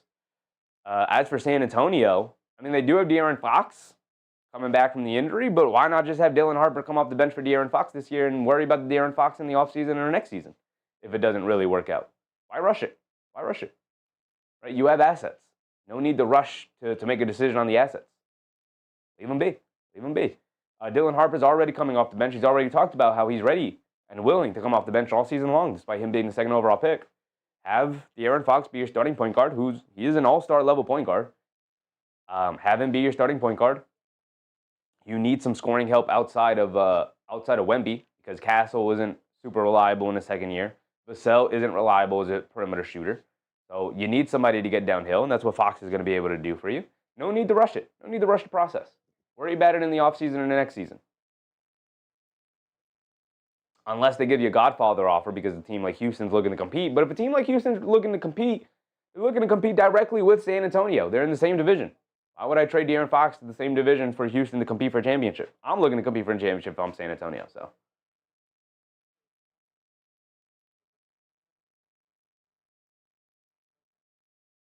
Chris said, I'm no GM, but that kid, Alexander Sarr, would be a perfect fit for the Magic starting 5. Alex Sarr over on the Washington Wizards? I mean, he's in his 2nd year, so he's not going anywhere anytime soon. He is I wouldn't say a budding star, but he is on his way up. Right? Was the 2nd overall pick for a reason. For a while was projected as the 1st overall pick in that draft. It was such a bad draft. Reza Shea ends up going 1, Sarr ends up going 2 to Washington. But no, he's good. The defense was there last year. Washington's just that bad that, no one's going to notice Alex Sarr playing good defense on a bad Washington team. But the offense is also going to start coming along for Alex Sarr now. Keenan Harris said, Houston ain't going anywhere without Van Vliet. I think San Antonio might be ready right now. Yeah, and to add De'Aaron Fox to it, they might be ready right now. No need to help out Houston by trading them De'Aaron Fox. No need to help them out by trading them your guard. I don't think anybody is in a rush to help out Houston by trading them a guard right now.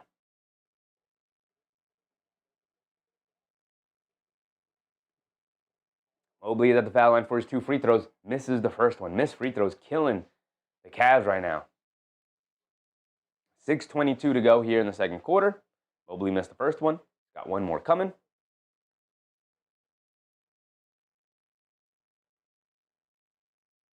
Mobley does at least knock down the 2nd one, splitting the free throws. 16-point lead for the Cleveland Cavaliers. Cade Cunningham remains in the game. Has barely sat here tonight. Can't afford to sit here tonight with the way the Pistons are playing. Now, he's not playing well, so he's going to need to pick up his play. But Cunningham driving it down. Kicks it over to Harris. Harris, a right corner 3. Off the back rim, can't get it to go. Wade with the rebound. Here comes Merrill bringing it down right side of the court, being picked up by Robinson. Coming to his left off a Mobley screen. Gets it over to Mobley. Mobley coming to his left. Off a Merrill screen, kicks it over to Hunter. Hunter catches, pump fakes. Gets over to Dean Wade, cutting to the rim. Can't get the 2-1 to dunk to go down, but gets fouled by Thompson. He's going to go to the foul line for 2 more free throws. The free throws starting to pile up here for the Cavs. Time and time again.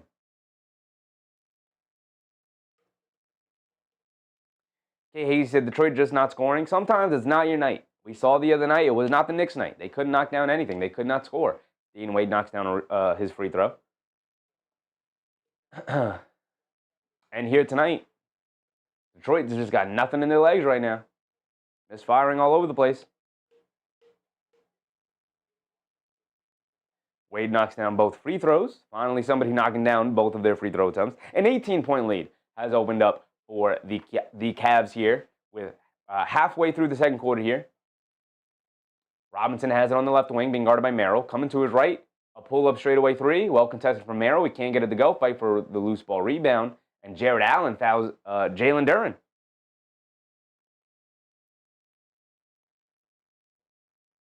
Jeff Brown said, I hope Boston loses tonight. That'd be hilarious if they start 0-4. We'll go around the league at halftime here. I'm very excited to go around the league. But this is the earliest game, so we're not going to have too much information to go off of. No games will have been completed by then. Cunningham crosses over, coming off a screen, step back, mid-range jumper, off the back rim, can't get it to go. Craig Porter chases down the long rebound. He has it on the right wing, being picked up by Thompson. Porter's looking to attack. Step back, pump fake. Nowhere to go with it. Up top to Merrill. He's going to fire a deep 30-footer, and he splashes it nothing but net over Jalen Duren. Initially hesitated and was like, you know what? I'm going to let this thing fly, and he knocks it down. A 21-point lead has opened up. Duncan Robinson driving to the rim, gets the layup to go over Jared Allen. And now here comes Hunter. Hunter up top, being picked up by Tobias Harris, coming to his right. Now Robinson switched onto him, over to Merrill. Over to Porter. Porter behind the back, gets fouled by Thompson, and Thompson is just hacking and whacking away right now. They got to corral Ausar Thompson right now. He is sitting with 3 personal fouls now. 3 fouls for Thompson, 3 fouls for Harris. And Cleveland is in the bonus. So now Craig Porter's at the foul line for 2 free throws. Knocks the first one down.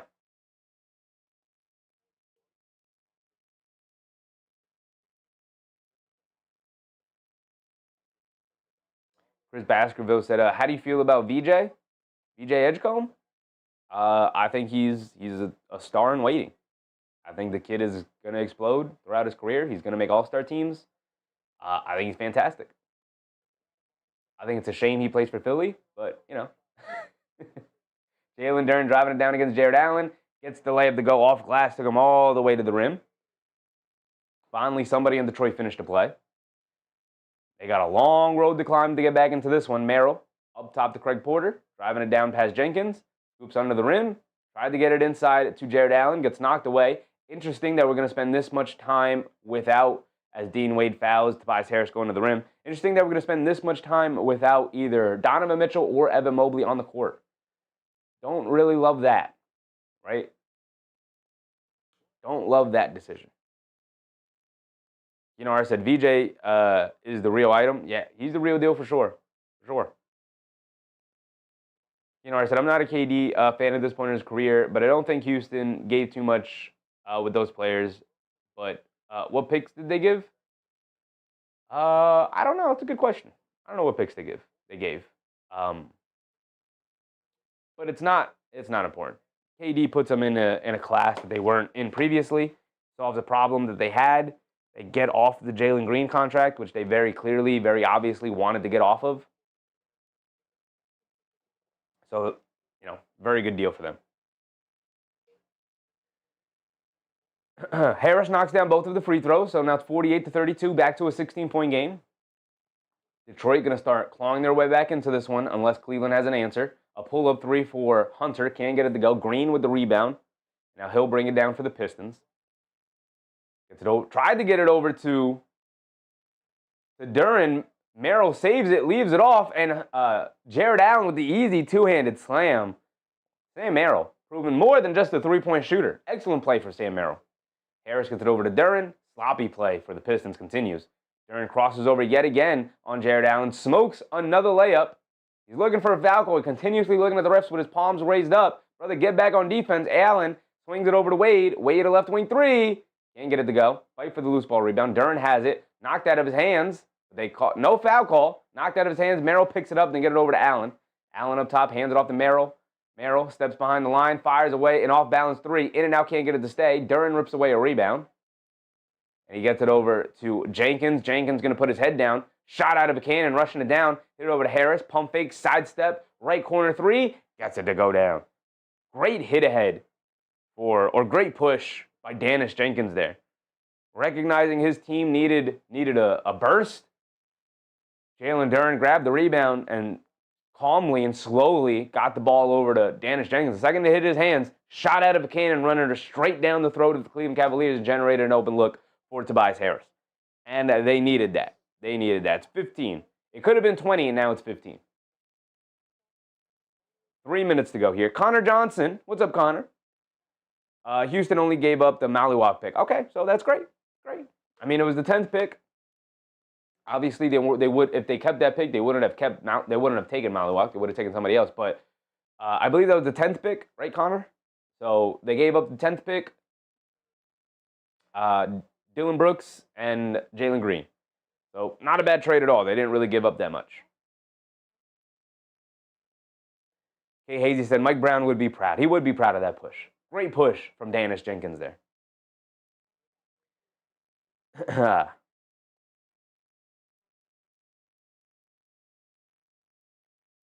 Keenan Harris said Maxey will be all right. He's got VJ McCain coming back, and he has the right attitude, and Embiid and PG will expire at some point. Except the problem with that, Keenan Harris, is that they just signed max contracts last season. So, yeah, they will eventually expire, but, man. Giving both of those guys max contracts only for them to completely hit the brick wall of their careers and completely deteriorate as players, rough. Look, we'll see what Paul George looks like this year. Maybe he'll have a bounce back year, but Embiid looks cooked out there. He looks like he can't even jump anymore. The defense is completely gone from him. Quintez Hayes, what's up, Quintez?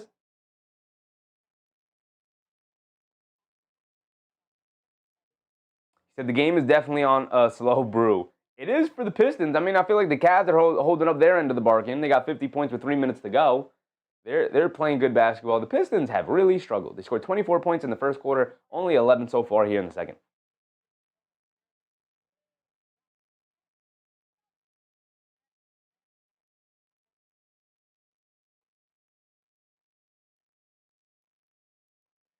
You know, I said Maxey will be okay, not the Philly management. True, very true. Maxey will be perfectly fine. He's good enough to kind of carry things all on his own. He had 40 the other night, right? He's good. They also have Quinn Grimes, by the way, at least for this year. But again, they're gonna have to find a way to get out of the Paul George or Embiid business, at least one of them, in order to keep Quinn Grimes, I assume, right? Quinn Grimes wants a lot of money. It's part of the reason why he only saw the qualifying offer.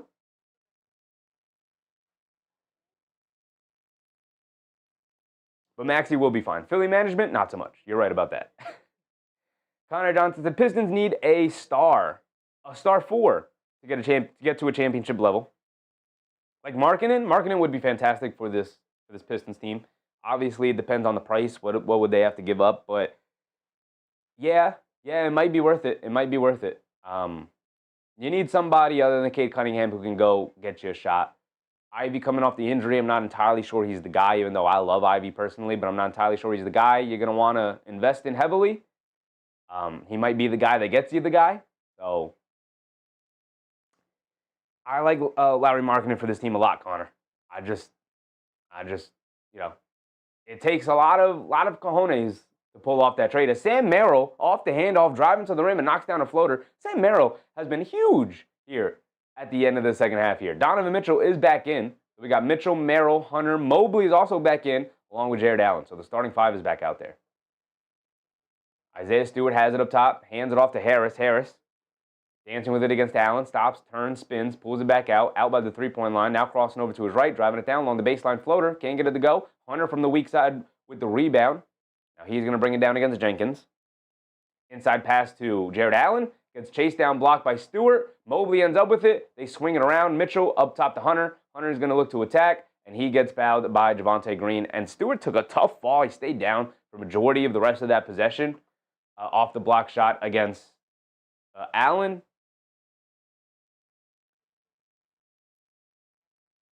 Darnell said D-Mitch 45 tonight. I mean, he's sitting with 11. He'd have to do a lot of second half work there. I don't know if he gets to 45.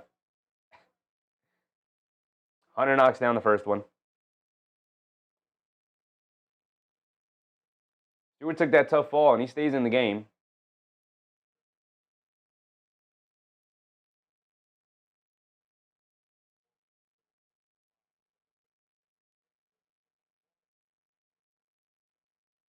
Shot callers. What's up, shot callers?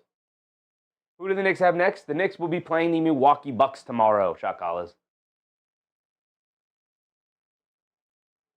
Hunter knocks down both of his free throws. 2 minutes to go here. Jenkins up top to Cunningham. Cunningham down low to Duren. Duren, good power dribble and two-handed slam down low. Made sure he didn't miss that one. Hunter up top, coming to his left off a Mobley screen, driving it down, pulls it back out, dancing with it against Cunningham. Gets it over to Mobley. Mobley against Stewart. Mobley gets the ball knocked loose. He picks it back up, hands it off to Merrill. Merrill fires away a quick fire three. Can't get it to go. Fight for the rebound. And a foul on Jalen Duren, who's just been hacking and whacking away. That's his third foul on Jalen Duren. It's going to send Jared Allen to the foul line for 2 more free throws. They're already trailing by 17 points here.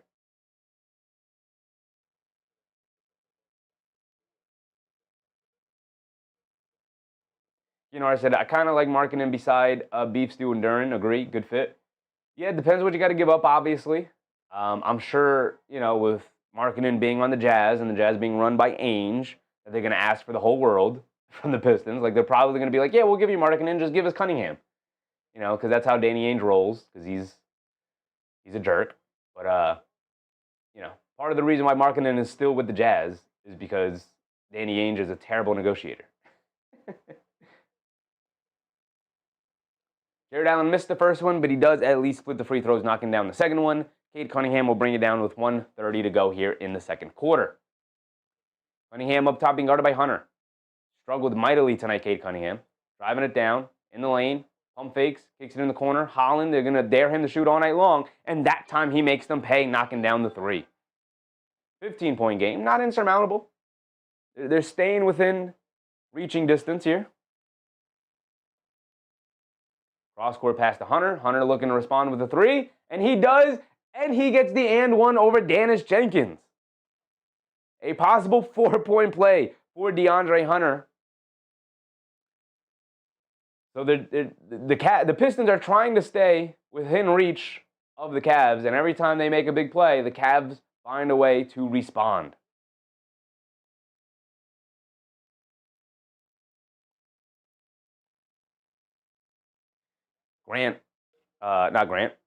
Hunter does knock down his and one free throw, giving it a 19-point lead with 1 minute to go here. Cunningham on the right wing. Gets it up top to Robinson. Robinson being guarded by Hunter. Has nowhere to go. Gets it over to Cunningham. Cunningham dancing around the Stewart screen. Steps behind the three-point line for the 3 over Allen. Can't get it to go. Stewart with the offensive rebound and gets fouled by Hunter. He's going to go to the foul line for 2 free throws because they're in the bonus. Jeff Brown said, more playtime, he's going to be a dangerous shooter even more if Sam Merrill hits his shots. True. You know, I said that's a big game for the Bucks. They've gotten out good, and Giannis looks in top form. Yeah, Giannis looks incredible to start the year. He looks like he's on a little bit of a revenge tour. He has talked about how he's just tired of losing in the first round. So he might be, as Isaiah Stewart misses a free throw, by the way, he might be just on a one-track mission.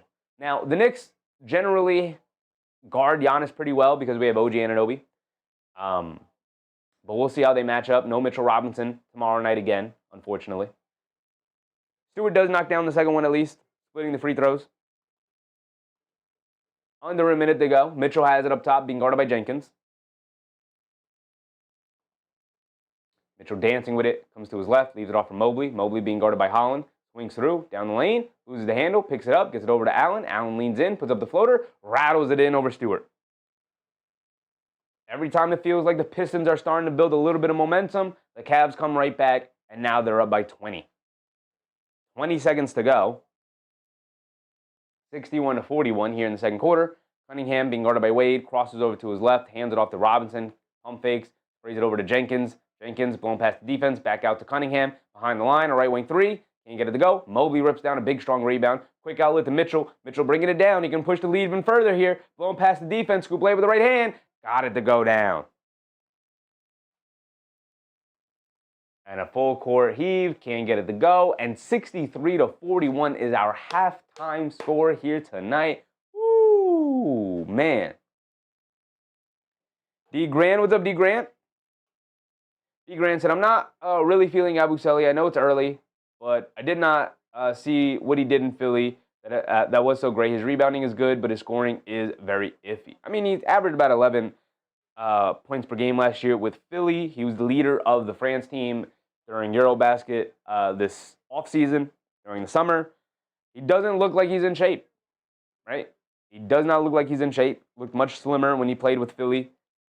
Maybe he packed on weight to play center without Gobert and without Wembanyama over the summer with France. But that's not really what the Knicks need him to do. They need him to play fast, be skinnier. He's struggling to finish at the rim right now. Struggling to hit threes. The threes will come. But I'm not worried about his offense. I'm more worried about his defense and his rebounding. I don't think he's a very good rebounder at all. That's the thing that I wanted to see him improve on so far.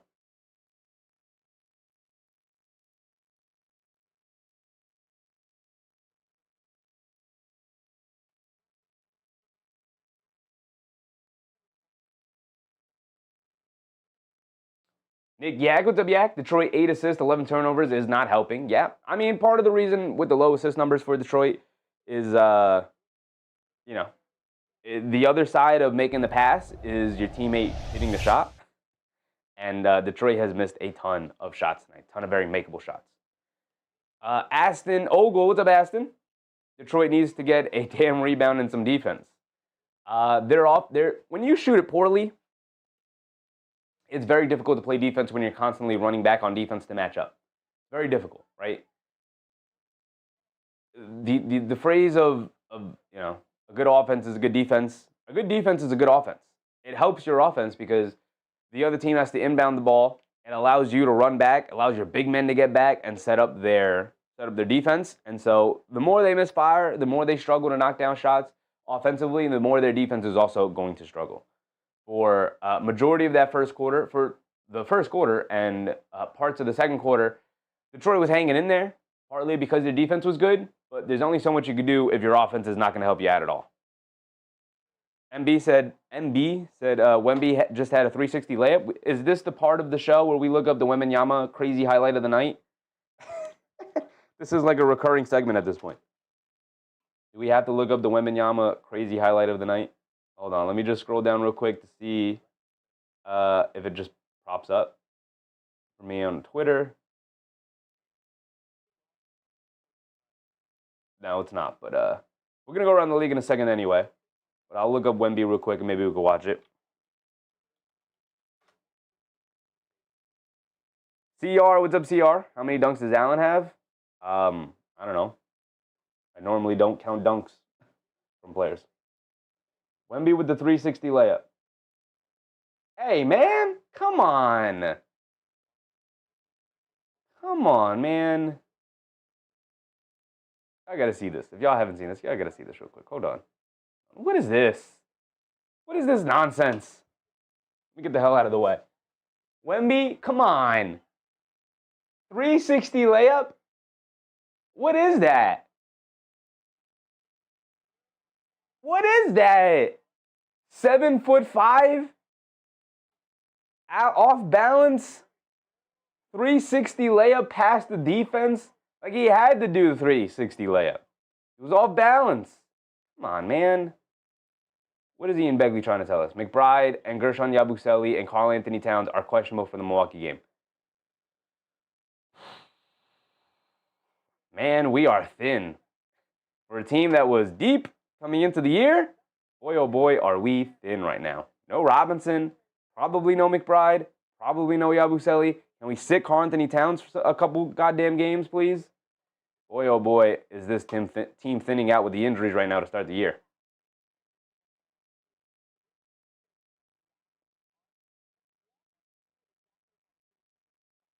Yak said, we suffered from missed the sit shots also. Yep. Very true, Yak, very true. Kenar said, Wemby had 18 points, 18 blocks, and 92 points through 3 games. Ridiculous. We might fully be in the Wembanyama era.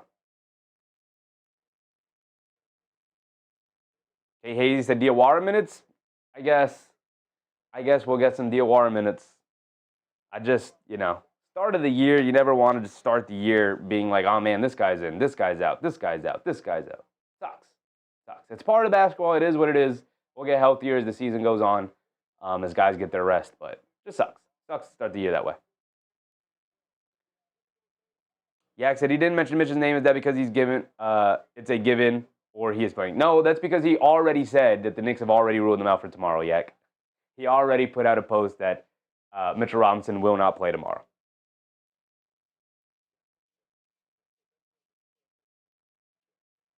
Keenar said Wemby just has to stay healthy to be the GOAT. I think he will be the GOAT.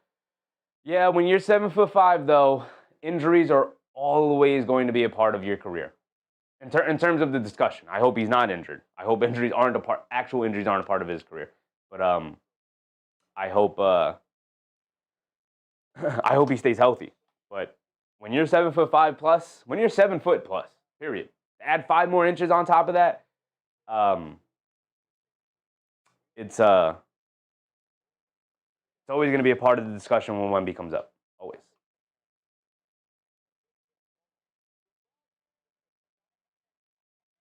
Harris said that's why Cat played through his quad strain opening night. Wanted to set a good tone. I'm impressed with Cat's attitude. Me too.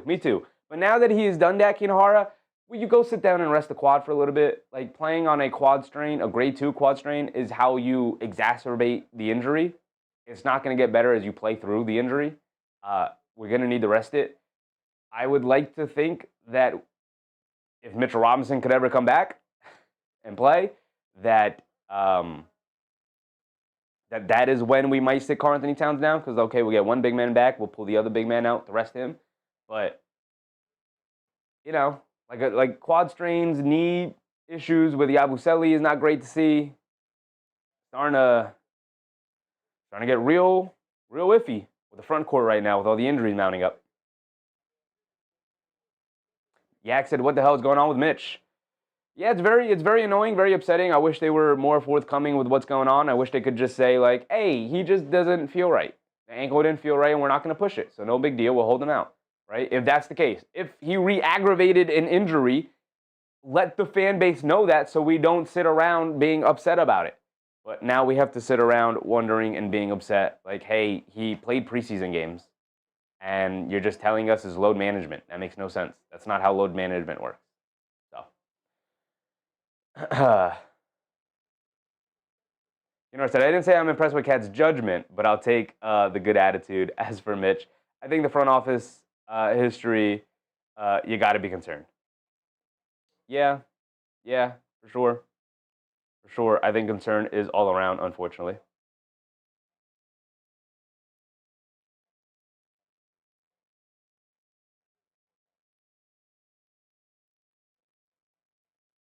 That's a D-Wade plus 19. Speaking of, let's go through the box scores.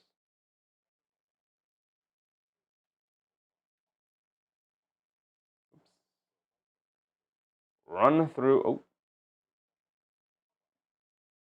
the box scores real quick. DeAndre Hunter, 11 points. Jared Allen, 14. Mitchell with 13. Sam Merrill with 11. And then Mobley with 8. To start the game, Mobley and Mitchell took control and really led the Cleveland Cavaliers. But now, Jared Allen has stripped in 14. DeAndre Hunter started to get knocked down some shots. He's up to 11. Even Sam Merrill started to knock down some shots. He's up to 11. So very egalitarian scoring from everybody all around. We talked about in the pregame how that is when the Cleveland Cavaliers are at their best, when everybody is involved, getting shots up and touching the ball and moving it around. So very good performance from the Cavs so far. Off their bench with the injuries, obviously, so far the guy who's had the best impact has been Dean Wade, although Craig Porter Jr. has been solid as well. Larry Nance Jr. was okay. But Dean Wade made the best impact with his defense and shooting. He knocked down a 3, got to the foul line a little bit, so important minutes for Dean Wade so far. When you get over to the Detroit Pistons, boy oh boy is it putrid shooting. Cade Cunningham, this is the guy why they're down. 1 for 10 from the field for Cade. I can't remember the last time I ever saw a game where he shot this poorly since he's really turned the corner and entered superstar status. Cade Cunningham, 1 for 10 from the field, 0 for 5 from three-point range. It is the second night of a back-to-back, but as the star of the team, you can't have a performance where you're 1 for 10 from the field, you have 3 turnovers, you only scored 10 points in that first half. They need more from you. Missed layups, missed jump shots, all kinds of stuff. This is not a good enough performance for Cade, and you guys know I love me some Cade Cunningham. Duren with 8, Robinson with 8. He knocked down 2 threes. Harris with 10. He's knocked down 2 threes. Other than that, Stewart off the bench hit a 3, and Holland hit a 3 eventually. But that's pretty much all they're getting. They all are also running a 9-man rotation here, which doesn't seem great. Doesn't seem great. I mean, in terms of who you want off the bench, who else can you trust? Not a whole lot. But you got to find minutes to rest your guys a little bit more because Javonte Green, Danius Jenkins are already not really giving you much. You might just want to split those minutes up as well and just see if somebody else has anything going, right? A Tolu Smith, a Chaz Lanier, a Kobe Jones. I get it. Young guys, probably not going to give you anything, but just to spread out and see if they can give you anything at any point here for JB Bickerstaff because it is clearly not working out with Javonte Green or Danius Jenkins. Danius Jenkins I thought was pretty fine, actually. He had that one great push where we shouted him out with. He got the assist off of it. He does have a steal. Competing, but they need points at this point, right? They need points.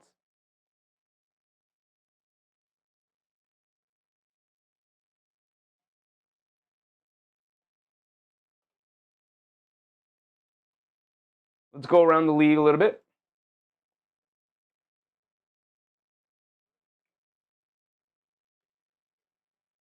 The 76ers are beating up on the Magic. What is going on with the Magic to start the year? Kelly Oubre with 16, Paolo with 17. We'll go through the box scores in a second, but let's go through the scores around the league. Hawks are taking on the Bulls. Hawks are beating up on the Bulls a little bit. The Hawks start off a little slow. They're 1-2 to start the year. Nets Rockets. That's a close game, a lot closer than you would think. The Rockets should probably pull away at some point in that game. The Celtics are taking on Zion and the Pelicans. Looking for the Celtics to start 0-4 would be hilarious. Although I don't want them in the lottery, so I do want to see them win a little bit. Luke, what's up, Luke? Hurts to not have LeVert. Yeah, you're missing a lot of other ball handlers. It hurts to not have a lot of guys you're out with right now, Luke. No LeVert, no Marcus Sasser, no who's the other ball handlers out? No Ivy. You know, those are 3 other ball handlers that you could have on the court with Cade Cunningham to alleviate some of that ball handling pressure. And so, you know, relying a lot on Cade. And he is not coming through tonight. Normally he comes through. Tonight, not so much. The Raptors are taking on the Spurs. And we did watch the Wemby highlight. He's up to 8 points already. It might be over for the league. Right? Later on tonight, we have Thunder Mavs. We have Suns Jazz. Nuggets Timberwolves should be a fun game. We have Grizzlies Warriors. And then we end the night with Trailblazers Lakers. Austin Reeves averaging the season 34 points, 7.7 rebounds, 9.7 assists. Oh, wrong side here. Pretty hilarious. I mean, Austin Reeves is cooking, coming off a 51-point performance. Almost had a 50-point triple-double. Luke said Ivy on the trade block, no extension. It seems like it, Luke. It seems like it. I forget who it was earlier in the chat, but brought up the possibility of moving on from Ivy and maybe a couple of other assets in order to go and acquire Lauri Markkanen. You know, great fit with your front court alongside Duren as the power forward, can stretch the court, another go-to scorer. So, you know, didn't Reeves have 50? Sorry, Luka and Reeves are better than LeBron. LeBron is in year 23 and is 41 years old. I would hope that Luka is better. I would hope so. Holding LeBron up to the superstar threshold in year 23 is pretty crazy, brother. Luke said, Markkanen a better center or power forward? Markkanen would be your starting power forward, but he could also play small ball 5. He's 7 feet tall, so he's not small, but he's not a rim protector. But he can play 7'5". D. Grant said, looks like OKC is trying to run away with the division like last year. OKC they're undefeated, right? They are also 3-0. They are 3-0. Let's look at some box scores. Which box score do we want to look at first? This first one, Magic Sixers, because Philly up by 13 is interesting. Looks like we're getting ready to start the third quarter already, but real quick, we'll look at it. Paolo with 17, 2-2. Franz with 14, Bane with 10. So whoever needed Bane 10 points earlier in the chat, he's got it already. Has it at halftime already. Suggs with 10. So the starting lineup doing well. They're not getting a lot off the bench. Noah Penda off the bench. Number 93. Number 93 is a pretty nasty number for Noah Penda. No Jace Richardson, no Jed Howard, no Jonathan Isaac. Said they get no Openda. Interesting decisions from Jamal Mosley there, unless there's injuries afoot. No Embiid, and Philly is beating Orlando by 15. Gee, I wonder why. Get Embiid out of there. Here we go. We're getting ready to start the second half here. Actually, we've started the second half, so start the third quarter. Throw 12 minutes up on the clock, and here we go. Thompson down the lane. Gets an and one layup to open up the second half here. They got a lot to climb back from. Started the quarter down 22. Thompson, that's a good way to inch back closer into the game. And then that's a way to inch back closer to the game. You know, I said I'm surprised at Orlando. I had them over this year. They don't look good. They do not look good. They might need to start looking at coaching decisions, right? We'll see. Thompson does miss the free throw. Mobley down the lane, puts up a floater, gets it to go. Back up to 22 just like that. Right? In order to make a comeback like this, one, you got to make shots, obviously, but you're going to have to get some defensive stops. And a very clear charge on Jalen Duren. That's his fifth foul, I believe. That's his fourth. That's 4 fouls on Duren. Going to continue to struggle with foul issues here. We talked about coming into tonight how it was going to be a tough matchup with the front court of Detroit going up against the front court of Cleveland. And so far, Cleveland's front court has undoubtedly had the upper hand over Detroit. Mobley gets it over to Mitchell. Goes to baseline, leaves it off for Allen for an easy dunk. And it continues. The bludgeoning continues.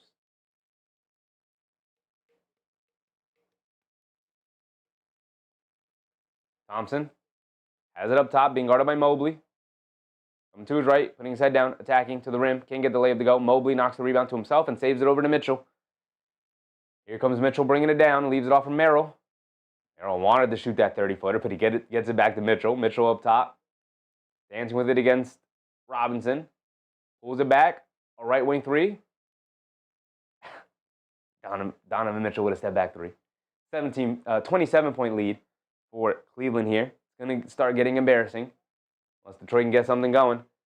Turnover for Cade Cunningham. Allen turns it right back over to Duren. Harris, full lane, driving to the hoop, gets blocked by Mobley. Loose ball. Merrill picks it up, out to Mitchell. Detroit's getting embarrassed here tonight. Mitchell down the lane, draws the foul. He's going to go to the foul line for 2 free throws. Trying to push it to a 30-point game. Woo! D. Grant said, did you say you're from Long Island or somewhere upstate? I am not from Long Island, brother. Not from Long Island. Not from upstate either.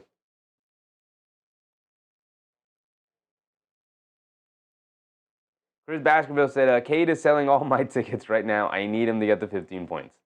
You would think 15 points is a very easy number for him to get to, right, Chris? I'm with you.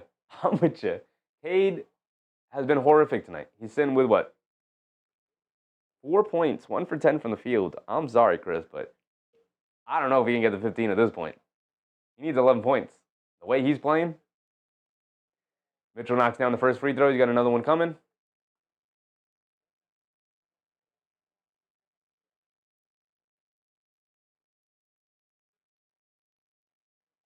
Mitchell knocks down both free throws. Thompson has it up top. Cade at least put up some baskets, man. They get it over to Cade, swings it over to Duren. Duren up top, coming to his right. In the post, picks up his handle. Gets it out to Cunningham. Mitchell jumped the passing lane. Cunningham walks into a pull-up three. And he continues to misfire. Now 0 for 6 from three-point range. 1 for 11 from the field. Mitchell has it against Cunningham. Inside to Allen, being guarded by Harris, and Harris gets called for the foul. That's now 4 fouls on Tobias Harris, 4 fouls on Jalen Duren, and they find themselves down 29 points. Yikes. D. Grant said, if you're from the city, what borough? I was born in Harlem, but I grew up in Boogie Down, Bronx. I'm not from New York. I'm from New Jersey. Inside to Hunter. Hunter gets the layup, and there's the 31-point lead. We might just switch games. Why not, right? I mean, I don't have it set up for any other games tonight, but we might just switch around and go around the league.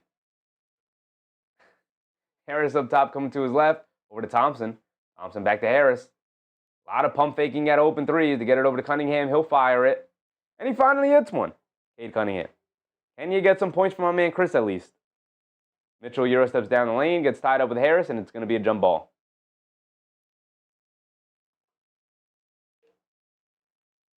Okay, Hazy said Detroit shooting like our bench yesterday. Yeah, Kinara said give us Wemby.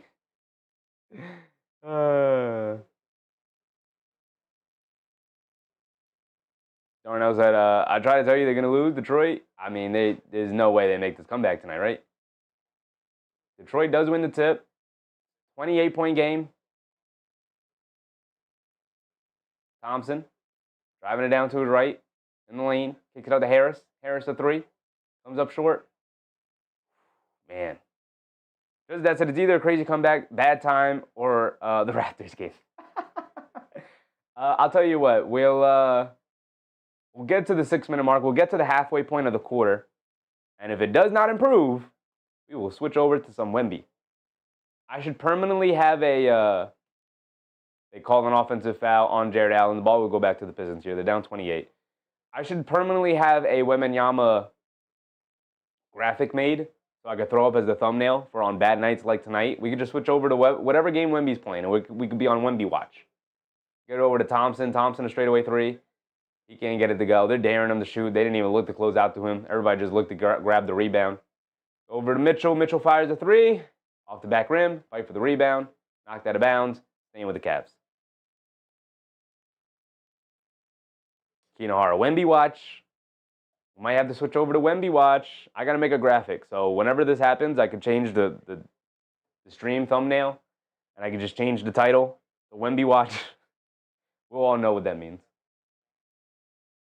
Mitchell gets it over to Mobley.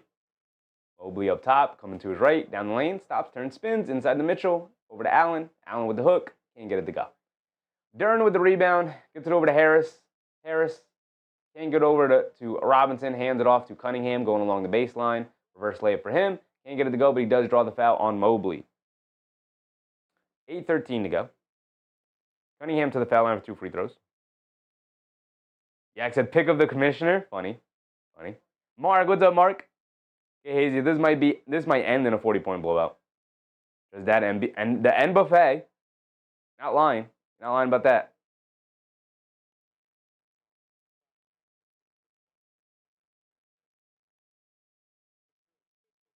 Jay Hammer said Silver is favoring the Spurs. He does not realize that the reason the NBA is not popular is only because most of us can't sit through a game and don't want to pay for 5 channels. I'm entirely wrong about that, my brother. Mark said, what's the score? Oh, it's a blowout, Mark. It's a blowout. We're talking about switching over to the Wemby game. It doesn't even matter who the Spurs are playing. It's just the Wemby game. Spurs are playing the Raptors. But, I said, well, if we get to the 6-minute mark and nothing interesting happens, Cunningham did knock down the 2 free throws, and Allen misses a floater. So hold on. Pistons, they're going to try some things. Like I said, I'll give them to the 6-minute mark to show me some. Harris, offensive foul. That's 5 fouls on Tobias Harris. Get him out of the game. The 26-point deficit for the Pistons. Not looking good. That said, Pistons aren't even going to commercials on their broadcast. That's funny. Yeah. No, ads are like, wait, we don't want to be a part of the blowout. Don't air the ad. Don't air that. Just stay on. It's all right. I know we paid for the ad space, but it's okay. We don't want to be a part. We don't want to be associated with this Pistons performance so far tonight. Mitchell gets it over to Jared Allen. Jared Allen has it up top. I'm rooting for the Pistons now. They knock it out of Jared Allen's hands. Saves it over to Merrill. Up top to Mobley. Mobley pump fakes, driving in on Stewart. Loses the handle. Stewart picks it up. Pick out to Thompson. Do the Pistons can they make it, even if it's a fake comeback, can they make it interesting? Cade Cunningham down the lane. Excellent defense from Jared Allen going straight up. They save it out to Stewart for a 3. Can't get it to go. Fight for the loose ball. Robinson had it, lost it. Jared Allen ends up with it. You got to knock down one of those shots, man. You got to get this under 20 at least. Mitchell down the lane. Knocks down a floater. Little sham god in the paint. So we are at 7 minutes. So we got 1 more minute to go before we're going to switch over. We're going to get to Wemby watch. We are going to get to Wemby watch. Stewart in the right corner, up top to Thompson. Thompson calling for something. There's a lot of standing around for the Pistons. They're like, hey, man, if you catch, you just got to chuck up a shot. We are in chuck up three-point range. When you get down 25 plus, you are in chuck up three-point shots range in order to try and mount the comeback. Mitchell right past Cade Cunningham, knocks down yet another floater to go back up by 30. And we are going, as we get to the timeout, we are going, with 6:30 to go, we are officially going to go over to Wemby watch. We are going over to Wemby watch. I'm going to pull up the Wembenyama game. And let's watch some actual good basketball.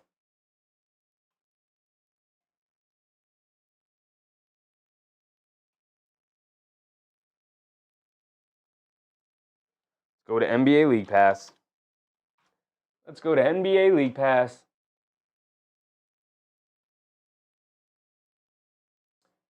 Where are the Spurs? There they are. They're blowing out the Raptors, so this isn't a close game either. It's 43-29. Let's go ahead, pull it up. Why? What? Peacock, what are you doing? I switched off the tap for a second and they logged me out. Anyway, it's fine. We might be done. We might be done with Cavs Pistons for a while. So let's pull up the Spurs. I got the Spurs game up there. Go over here. Pull up the game cast for the Spurs. What is Wemby sitting with? Is Wemby in the game right now? Wemby is in the game. He's sitting with only 8.6 boards to assist. Up top to Mamu. Mamu over to Quickly. Quickly coming to his left. Wemby is in the game. He's going quickly now. Quickly's looking to attack. Blows past him. Kick it out. RJ, a right wing three. Can't get it to go. Very familiar sight. RJ missing the open three. Chris had 6 points, Cade. Come on. Cade knocked down a three, didn't he? So he should have 7 points. Unless they ruled it along two. Wemby has it on the right wing. Do something special. Wemby behind the back. They show a double team. He's going to start seeing a whole lot of double teams, but he's a pretty good passer at 7'5". Can see over the defense, and we know he's got a decent handle to him. Missed three from Champagny. Mamukalashvili. Hands it off to Barnes. Barnes, mid-range jumper over Wemby. Can't get it to go. Here comes Dylan Harper. Harper, step back right wing three. Pump fakes out of it. Gets it over to Champagny. He's going to drive it down. Cross court out to Johnson. Johnson, a left wing three. Left corner three. Can't get it to go. RJ gets a running start on the rebound. He's going to look to attack. Takes the contact. He's going to go to the foul line for 2 free throws. You know, I said Mamukalashvili playing well this year. I tried to tell you about Mamu. Before he went off against the Knicks, I tried to tell you about Mamukalashvili. I did not want to listen to me. Then he cooked the Knicks. Got a nice big old bag from the Raptors. He's performing well this year. I'm just trying to tell you.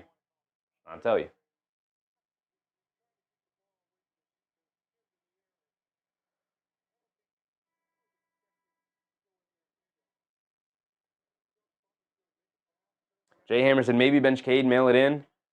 I mean, you got to have him in there trying to chuck up some shots, but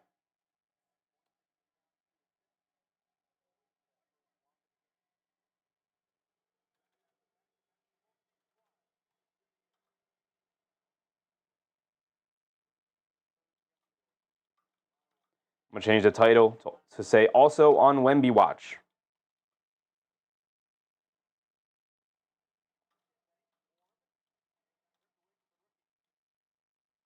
We're on Wemby watch tonight. Raptors swinging around after forcing the turnover. RJ's going to fire another three. He'll miss another three. Very familiar sight. Running start rebound for Champagny. Blows past RJ. Another familiar sight. Blows the layup at the rim over Colin Murray Boy. It was the rookie.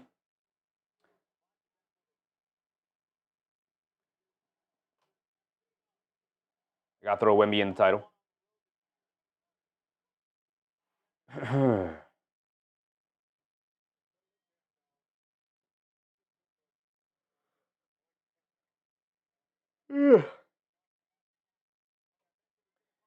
Pistons making it a very long night.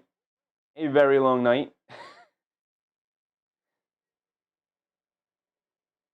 It is 78-50. I'll inform you on what's going on with them, but Paul Reed is in the game. JB Bickerstaff throwing anything at the wall at this point. Try to get anything going.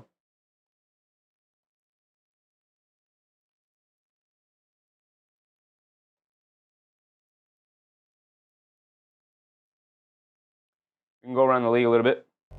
We can do this because we don't need the scoreboard up there anymore. Stay here.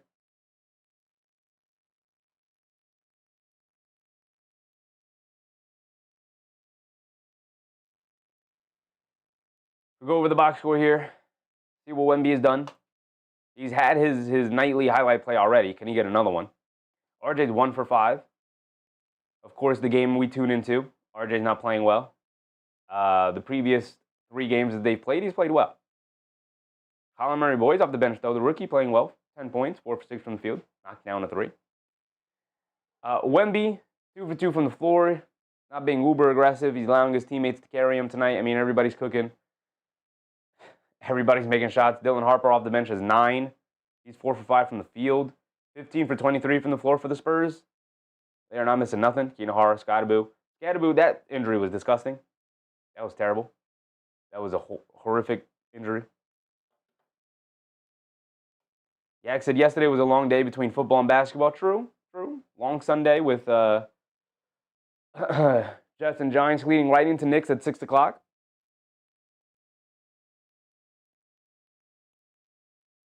Dodgers soon. Bummer for Scab. Bummer for the Giants, man. Bummer for the Giants.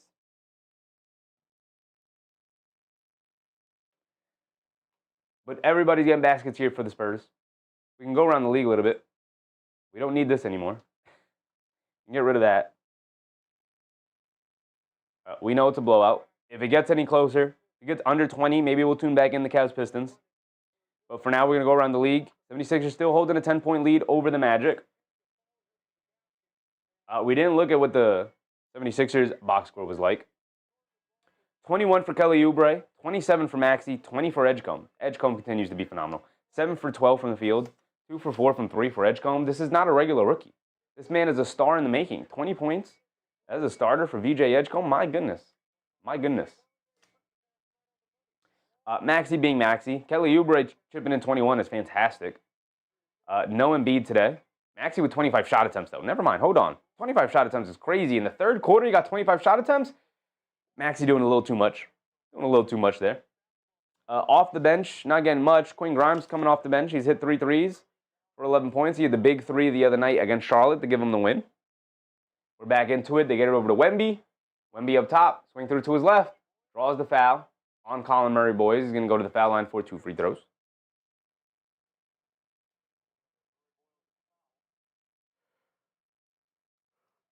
Oh, man. Kenohara said VJ and Harper, both not normal rookies. I will say, not in normal predicaments either. Normally, rookies go to bad teams. And while Philly is probably overall a bad team, although they have started the year 2-0, they might make it 3-0. They end up beating Orlando, although it is now down to 5. But, yeah, Edgecombe's not normal. He's not a normal rookie. He's very clearly a star in the making. Same with Dylan Harper. Although Dylan Harper, you got to squint a little bit to see it because he is coming off the bench for the Spurs. But, tonight you're seeing it. He's 4 for 5 from the field. He's hit a 3. The one shot he missed was another 3. He's 1 for 2 from 3. Wemby knocks down both free throws. But, yeah, Edgecombe's not normal. 7 for 12 from the field, 35-point opening night game. That's not normal stuff. For sure, that's not normal stuff.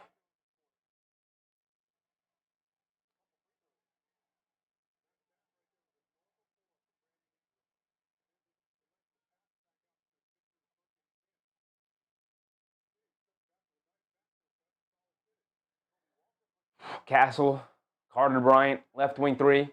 Splashes it. Carter Bryant not known as a 3-point shooter. Get it over to Colin Murray Boyles against Wemby. Tried to go to reverse layup. He almost got it to go down around Wemby. Impressive move from Colin Murray Boyles. As Wemby, oh my goodness, double behind the back, crosses over down the lane.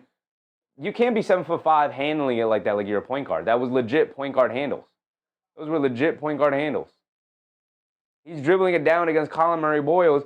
Between the legs, behind the back, double behind the back, pulling it back, half spin, coming down the other way, between the legs again. Like, you can't do that as a center. They're showing it right here. Between the legs, coming to his right, behind the back, coming to his left, between the legs, coming to his right, between the legs, double behind the back, coming back to his left. Okay. Come on, man. Come on.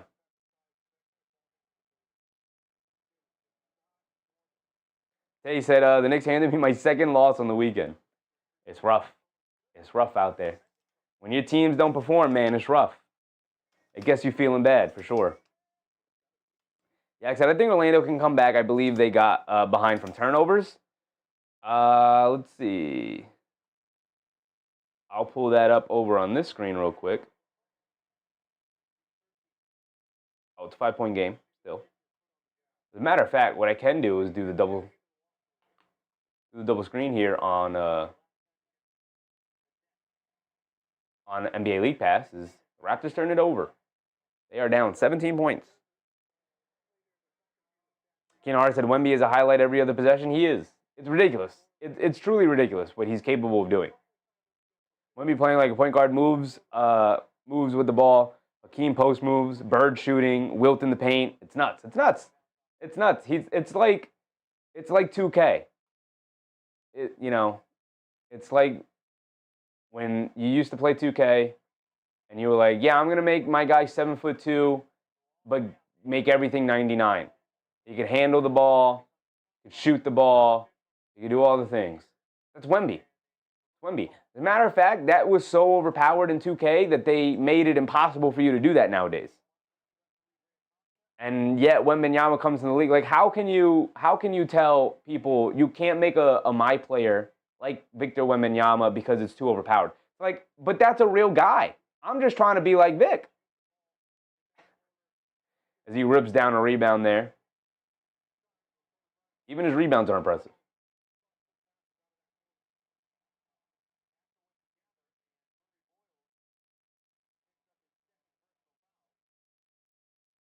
I said, yeah, let's give him 99s across the board. It's ridiculous. Ridiculous. At least take away his three-point shooting. At least not let him be able to shoot the three with the consistency of which he's been shooting it so far this year. It's crazy. They said, I'll be in the house again, Knicks-Spurs matchup. I mean, I'm not looking forward to the Knicks-Spurs matchup because that's going to be crazy. It's going to be crazy. Hopefully we have Mitchell Robinson back by then. Hopefully Towns is feeling better with the quad thing. Because you're going to need all hands on deck for when Victor Wembanyama comes to town. You need all hands on deck. Namar said after the Giants lost, I thought the Knicks would have won, but they lost. Yeah, a double whammy for New York.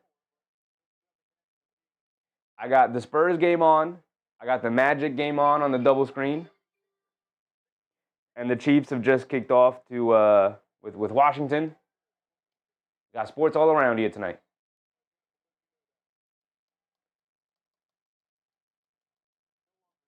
I said Wemby would be like, hey, down there, Mitchie. Yeah. Be like, hey, Mitch.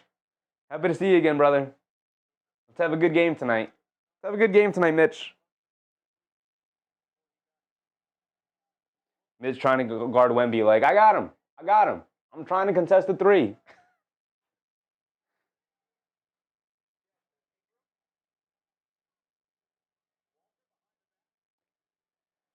Jacoby Walter throws it away. The Spurs defense is legit. Even outside of Wemby, obviously it starts with Wemby, and you get scared going into the paint, so you throw passes you have no business throwing, but Mamoukalich really jumped the passing lane, trying to get the steal. Coughlin takes it back, pushing it the other way. Barnes left corner three. Flashes it. Even without Wemby going off, the Spurs are still dominating. And a timeout for the Raptors. Because of course.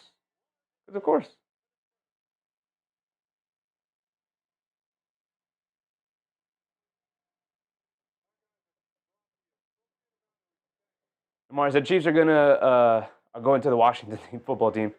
They are. Keenan said Castle was a big addition to the Spurs. To the Spurs defense, they need one more defensive player, and they're champ level. They did draft the kid Carter Bryant, who looks legit defensively. In order to garner more minutes, he needs to prove he could actually be an effective offensive player as well. But looks real. Carter Bryant's defense looks real. So that's their wing defender. They have their guard defender in Castle, and then they have the ultimate defender down low in Wemby. I think they got it.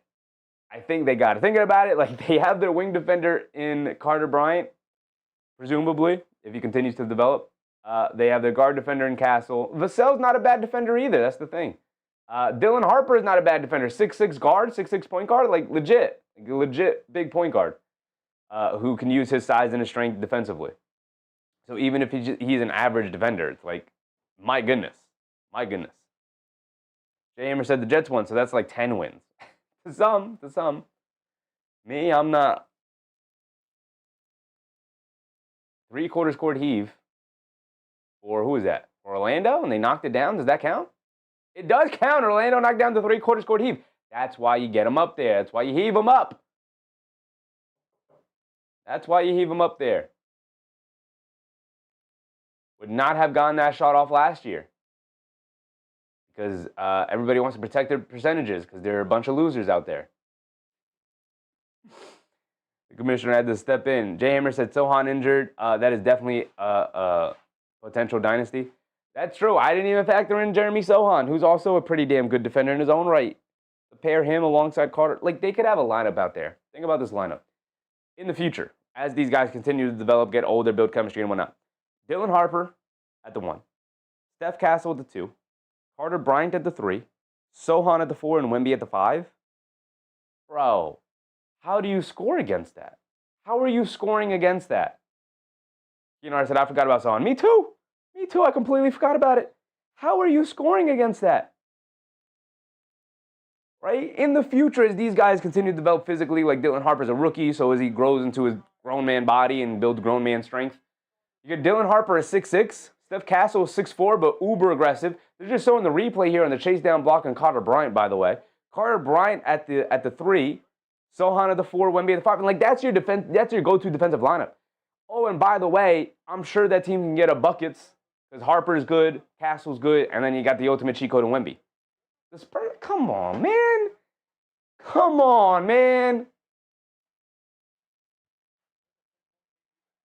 That just made me so upset with the Spurs.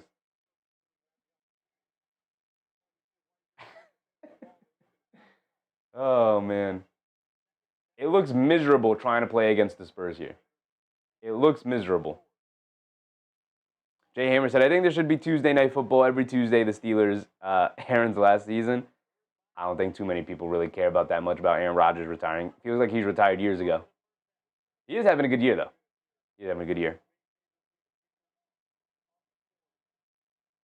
I said, I'm sorry about Pop's joke. Yeah, it's unfortunate. But, hopefully he's happy in his retirement. Still hanging around the team. Still comes to practice and whatnot, so. How is this Cavs-Pistons game going? It still sucks. 2:50 to go, 83-58. That's a 25-point deficit. Pistons are done.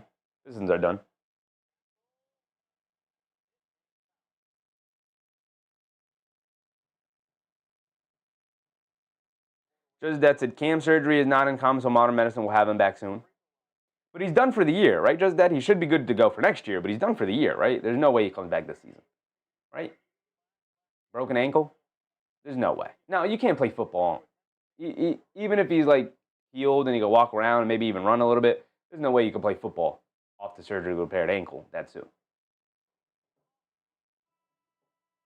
Yak said Orlando will be the good game. I got Orlando up on the other screen here. Right now it's a 5-point game, 101-96. So we'll keep an eye on it. Maybe we'll get to the end of the Orlando game and call it a night, just so we have something interesting to watch, right? We are on Wemby watch.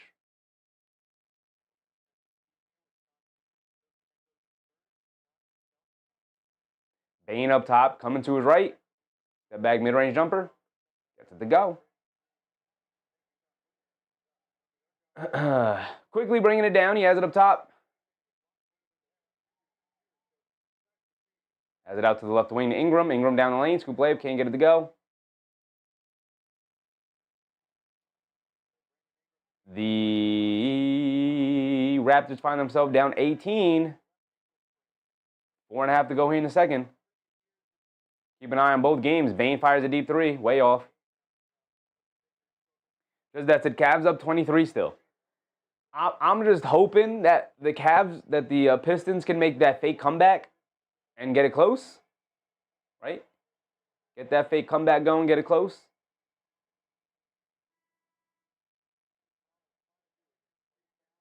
I hate how much I like Philly, though. Outside of Embiid and Paul George, I like everybody else on Philly. Like, I've never been a big Oubre fan, but I've even come around to Oubre a little bit.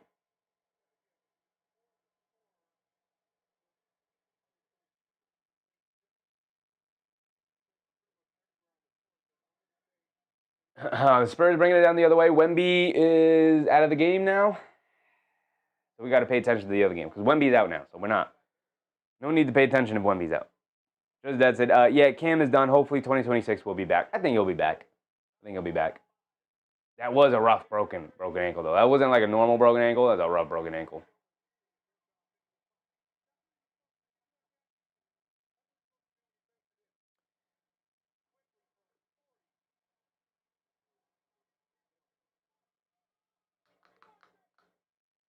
I said, yeah, but the PG signing in particular was so bad.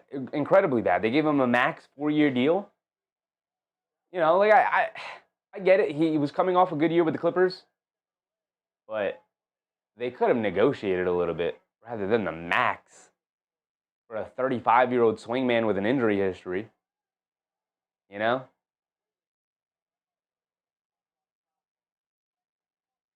But the Embiid extension was just as bad. I get it's Embiid. I get he's your star player, all of the things, but the Embiid contract is just as bad. It's just as bad. Yeah, like I said, the Cade injury to me looked like the Dak injury with the foot sideways, and it took 2 years before Dak trusted it. Yeah. And as a running back, you got to plan with your foot, obviously, as a quarterback, and you got to trust it. But as a running back, to keep your feet moving, to be on it the whole time, yeah, it's rough. It's rough for sure.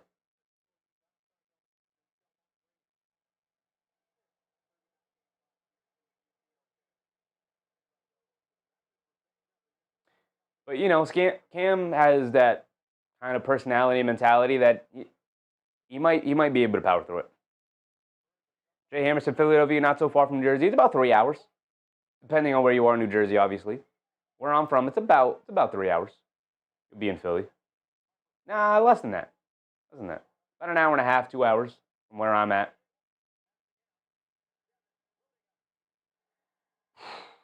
And every time the Raptors make a little bit of a run, the Spurs knock down another big shot as Vassell knocks down the 3.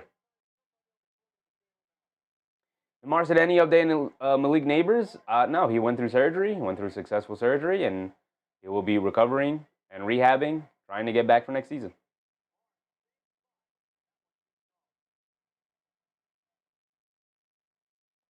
Yeah, like I said, Dak, the bone came through his skin. I heard that the same thing happened with Cam. You just couldn't see it with all the pads and the socks and everything. They had to reset it right there on the field.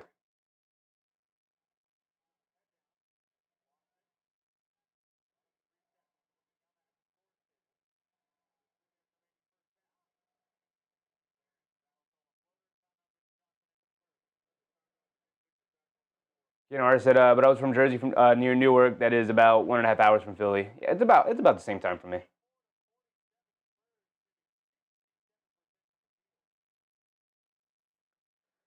So it looks like we have one good game. I mean, the Hawks Bulls are close, but who really cares about the Bulls?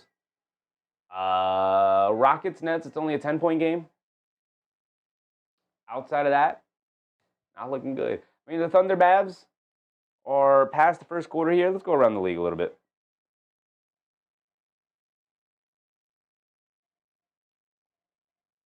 I said yes.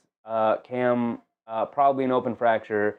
It won't affect anything if he doesn't get osteomyelitis. If he gets osteo, that's bad. I think they got him. He's got like the best doctors looking after him, right? He's got professionals on the sideline waiting for moments like that to be ready and to handle it. But I think he'll be all right. But you never know.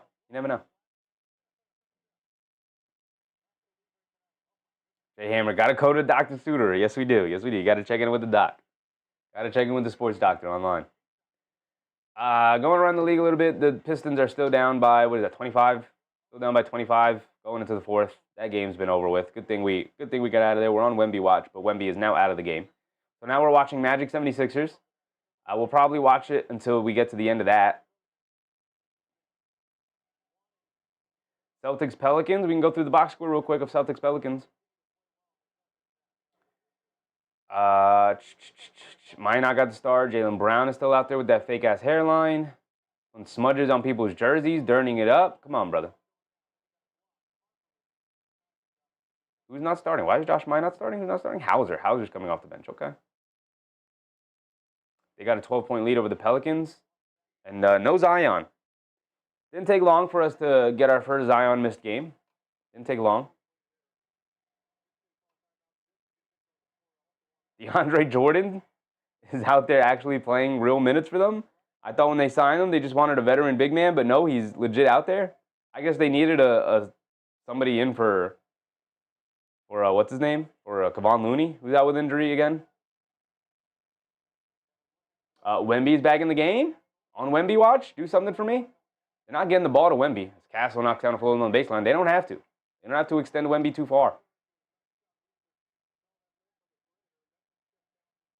Orlando, Philly, that is an 8-point game right now. A 7-point game, excuse me. I can't do math. 7-point game right now, 104-111 with 8:30 to go there. Yeah, this game seems a bit uninteresting with no Zion, unfortunately.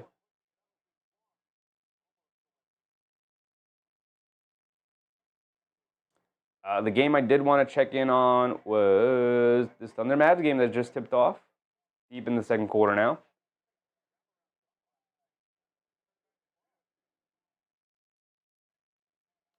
SGA with 6 after the 1. AJ Mitchell off the bench with 6. AJ Mitchell being awesome is upsetting to me. Cooper Flagg after 1 quarter. 0 points, 0s across the board. He did snag 1 rebound for Cooper Flagg. 0s across the board is not what you want to see from Cooper Flagg at all. He did have a fantastic night the other night, but not tonight so far. Davis even being only 2 for 3. They are playing a very good, obviously, Oklahoma City Thunder defense, so they're going to struggle. But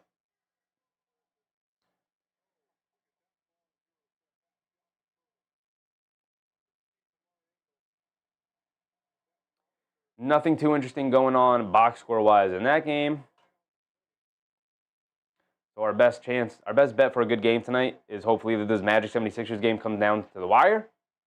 And then we'll probably call it a night at the end of that game. We'll keep an eye on it. Nets Rockets, we can look at the halftime score. The Nets hanging in there with the Rockets. The Rockets putting up buckets, but so are the Nets.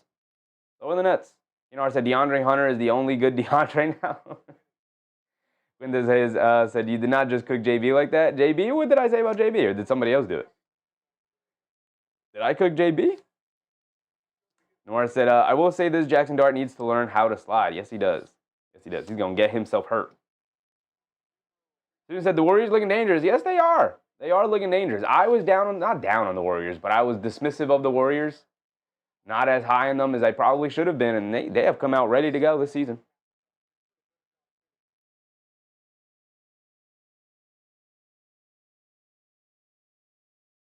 Thought I had to sneeze there, but it went away. Quintez said, you literally did? What did I say? What did I say about JB? I don't remember what I said. You know, I said the Nets are playing this year. Cam Thomas the other day dropped 40 points and 0 assists. Oh yeah, he's gonna get his points. He signed the qualifying offer. He's betting on himself, so he's gonna put up points. He is gonna put up points. Victor Wembanyama with the steal and Mamu gets caught in the air and turns it over. Good hustle from Mamu to turn it back over. Get the steal right back. RJ left wing 3. He finally knocks one down.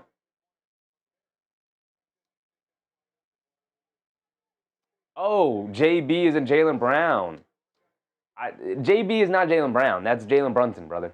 I'm thinking, what did I say about Brunson? I would never say anything terrible about Brunson. I would never diss Brunson like that. Jaylen Brown. That's Jaylen Brown. That's not JB. JB is Jalen Brunson. Chuddy SMG said, is Donovan even playing? Probably not, brother. Probably not. I tuned out of the game a while ago because once we get close to 30-point blowout, we're going to go ahead and start going around the league a little bit. But I can tell you right now, Donovan Mitchell played 24 minutes. We're at the end of the third here. We probably won't see a lot of Donovan Mitchell in the fourth. But, you know, I said I would sit Spite up 30. Yeah, I mean, they're up 24, which, you know, is possible if Detroit gets hot from 3. I don't expect that to happen, but So we got 7 minutes left to go in this Philly-Orlando game. A deep three for Gordon. Not a good shot. Chasing down the long rebound. Going to stay with Philly. Oh, I wanted to look at the Nets-Rockets box score. Yeah, said a lot of teams are not as good as we thought, especially the Hawks, Pistons, and some Western teams. It's early in the year. Early in the year. Not necessarily the case. It's early in the year.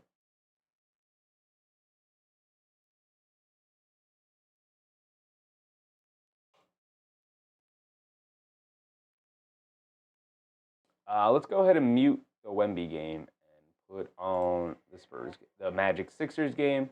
The commentary on that. We'll pay attention to that for a bit here. So we wait for Wemby to wake up because Wemby's just kind of hanging out. Spurs are dominating the Raptors so much so, and everybody's kind of just getting what they want that Wemby doesn't have to do too much. He's got his highlight already, so. I said, yeah, Jaylen Brown's hair always looks too neat. So not surprised he's doing the spray job. It's crazy to do the spray job during the NBA season. It's crazy. You got to get the spray constantly because he's constantly smudging it on people's jerseys.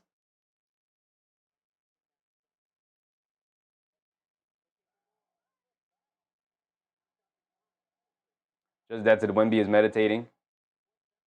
It's crazy. The fact that Wemby isn't even having to dominate in order for him to have an incredible impact on the game. All right, back to this box score. Michael Porter Jr., he's getting buckets. Terrence Mann's getting buckets. Cam Thomas, only taking 5 shots so far. Only taking 5 shots. Got 5. Durant with 12. Tari Eason off the bench with 20. God damn, Tari Eason. This is the kind of game he would excel at, though, against a bad Brooklyn Nets team. Hilarious.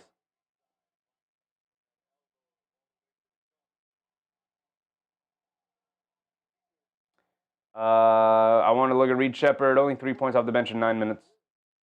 Okay. As for the Nets and their treasure trove of 4 rookies that they drafted, Ben Seraph, only one starting lineup, 6 points, 5 assists. All right. Nice all-around game for him as a guard, learning on the fly as a point guard. He's playing point guard.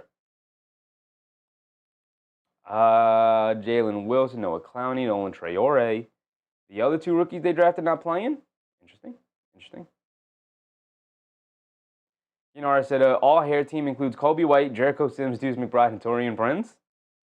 Taurean Prince does have long hair. If you asked me who are on the all-hair team, I would not have thought of Taurean Prince, but thinking about it, I guess.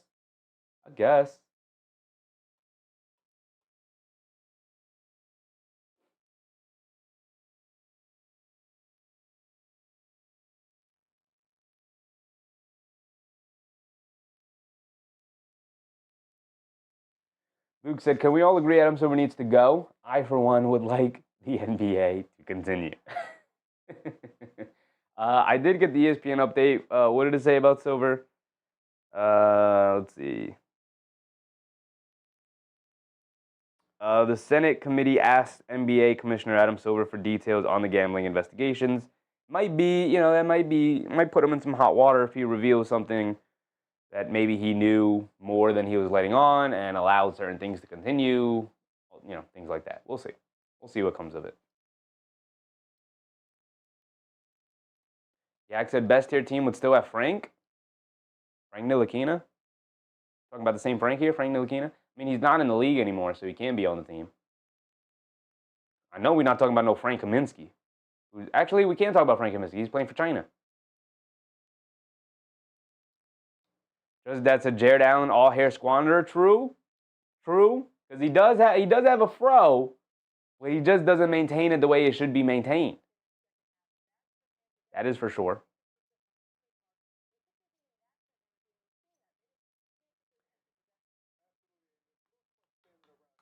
Past the halfway point in Philly-Orlando, it's a 2-point game. It's a 2-point game right here, y'all. The Pistons found themselves down by 31. Did Cade even get the 15? Did he at least go on a little bit of a scoring spree trying to pull his team back in? I'd have more respect for that. Donovan Mitchell is in the game. I'd have more respect for that if he got to sitting at 12. He needed one more 3. He's probably done for the night. Cade sold. Cade sold for a lot of people.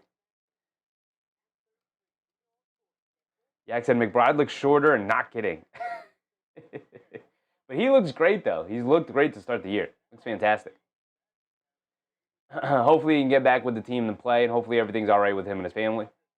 You know, he missed the last game with personal reasons. He's questionable going to the next game with personal reasons, so hopefully everything's all right there. I said, Silver got to face heat because the NBA basically said regarding Ballmer and Kawhi and Rozier, nothing to see here. Really, Adam? Yeah, he's got no control over what's going on in the league right now. He's been terrible. He's been terrible since taking over for commissioner.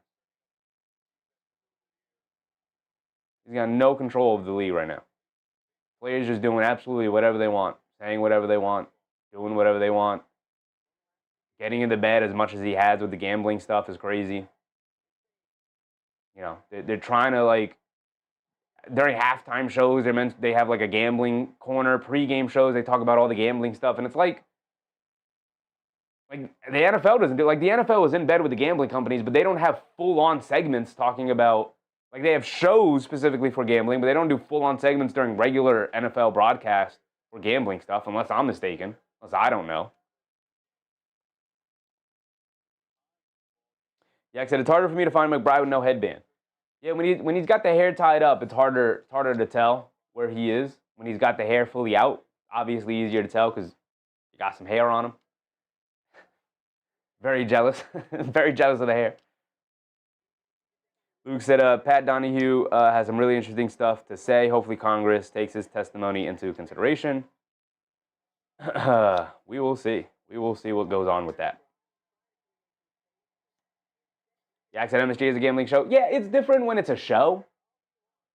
Right? Like, I'm fine if you want to do a gambling show. Like, for anybody who's interested in gambling, here's your show, here's your information, here is our gambling analyst to tell you what's going on with the gambling stuff. But when when you're just watching a regular sports broadcast, to just bring up gambling is crazy to me. Like, that's just out of pocket. Like, have your separate gambling stuff. Don't mix it into your regular basketball analyst. Don't do that. Don't ask your regular basketball analyst to learn how to talk about betting stuff. That's not what we should be doing. There should be a clear separation. Separate church and state. It's not complicated.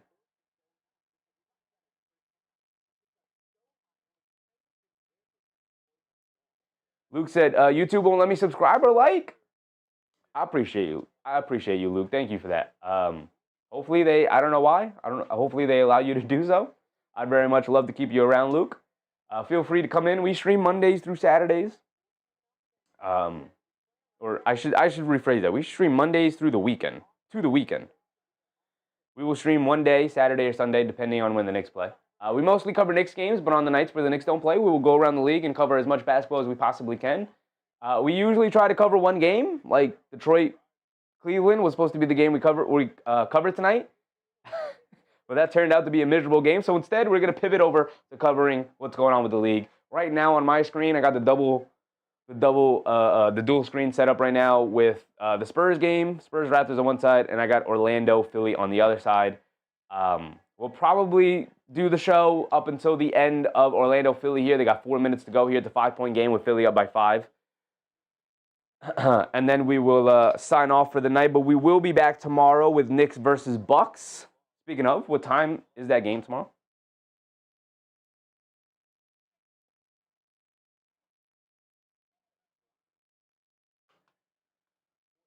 Tomorrow, Tuesday, the Knicks play 8 o'clock? 8 o'clock? NBC Peacock game. 8 o'clock start time, so we will be live at 7:30 to do our pregame show.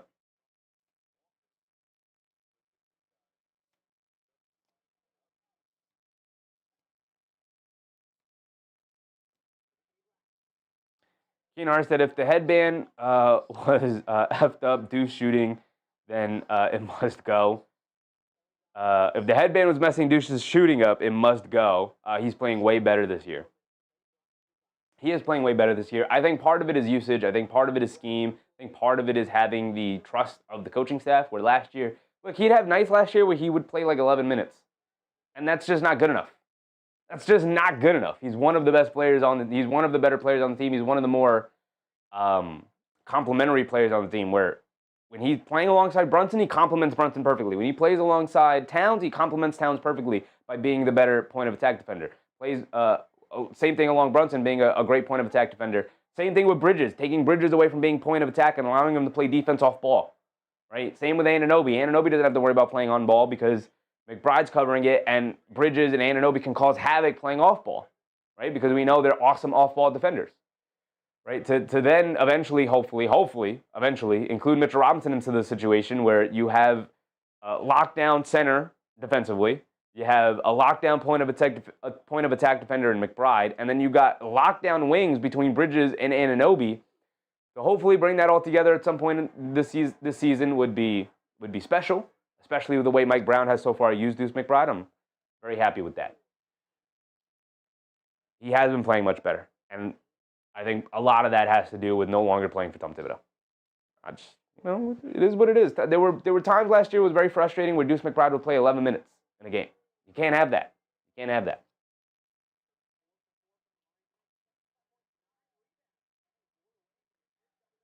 So we are 3:30 left in the fourth quarter of this Orlando-Philly game. Raptors, Spurs is at timeout. So we're going to fully swap over to Magic 76ers here as Bane gets an open three and he knocks it down.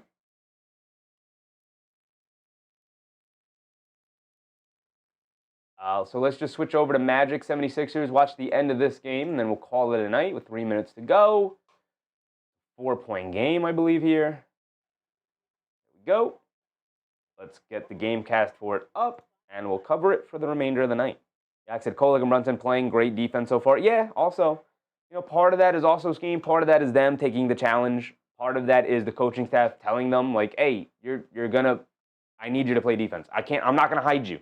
Right? Tom Thibodeau was so scared to have those guys guard anybody that he was constantly hiding them. And if Brunson ever got matched up with somebody on a switch where he had to guard them, Tom Thibodeau would immediately tell the team to go double team right away. And it's like, no, allow Jalen Brunson to try guard him one-on-one. Right? It takes the other team out of their offense, and getting two on the ball, it's crazy because Tom Thibodeau's whole offensive philosophy is get two on the ball and then make a decision out of it. You are feeding entirely into your offensive philosophy by putting two on the ball because you don't trust Jalen Brunson to guard somebody straight up. And it's like, will Jalen Brunson get beat a lot of the time? Sure. Will he play good enough defense to hold? Because he's not a terrible defender. He's just small. Just small. Would he play good enough defense some of the time to force the offense to get out of their rhythm, to get out of the game? Yeah. And if you're forcing the other team to constantly play one-on-one, you're winning the battle.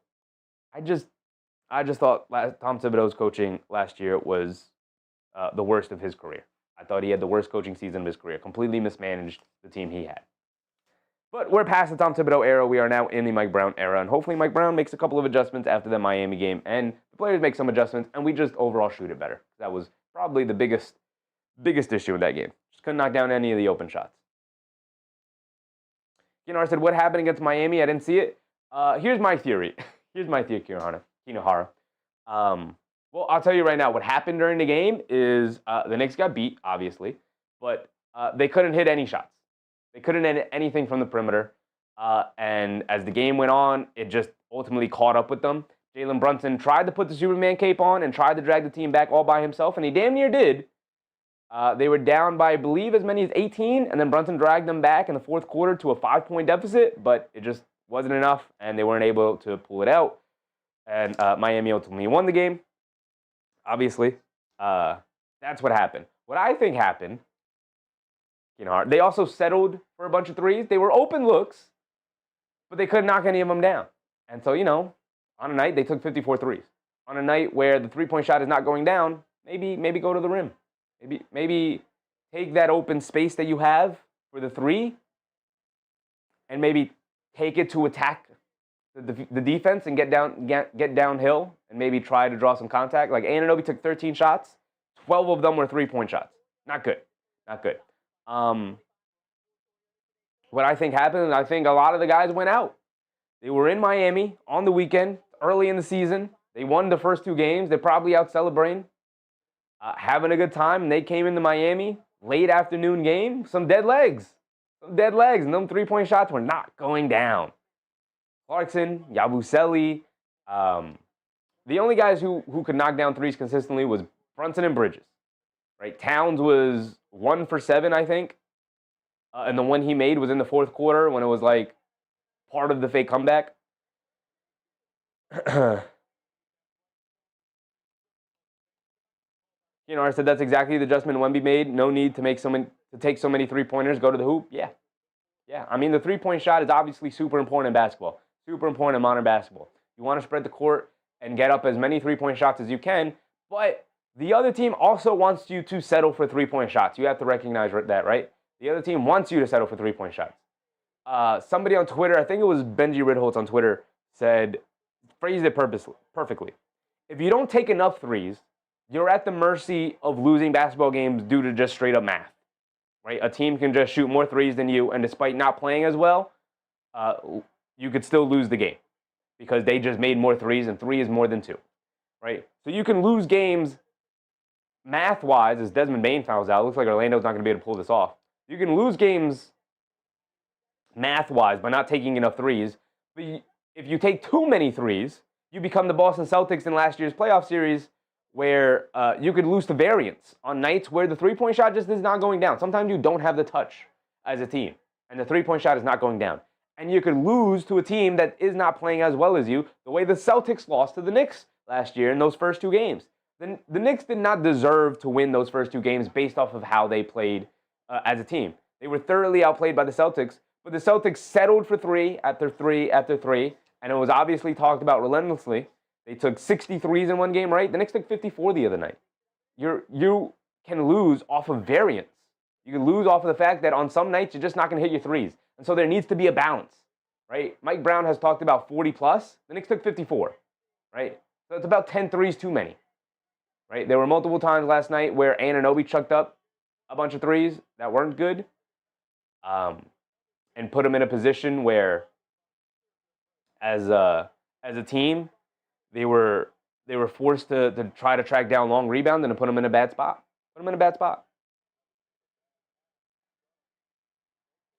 Yak said, we've seen Kola covering Ware and no help and won that possession. That's what I'm saying, Yak. Absolutely. I don't remember that play specifically, but and it looks like Philly's going to pull this out, 130 to 120, as Maxey knocks down a 3 with a minute and a half to go. There are times where you're just going to have to accept that maybe they're going to score on this possession, and that's fine, right? But by sending a double team, you're leaving yourself open for the possibility of overextending your defense rotations-wise and giving up an open 3. Maxey knocks down another floater, and that's going to be it, y'all. Matter of fact, we're going to end it here. Student said the rumors that Jaylen Brown got hair advice from cul-de-sac Tibbs. No, he didn't. He did not get advice from Tibbs because Tibbs would never put that spray paint on his head, man.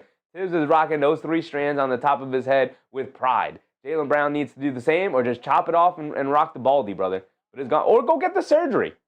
Go to Turkey. Go get the surgery. We just came off the offseason. You should have got it already. Yak said, what is the turnover and rebounding and turnover difference in the Philly game? You can go over it right now, Yak. So Orlando, you zoom it in a little bit so you guys can see it better.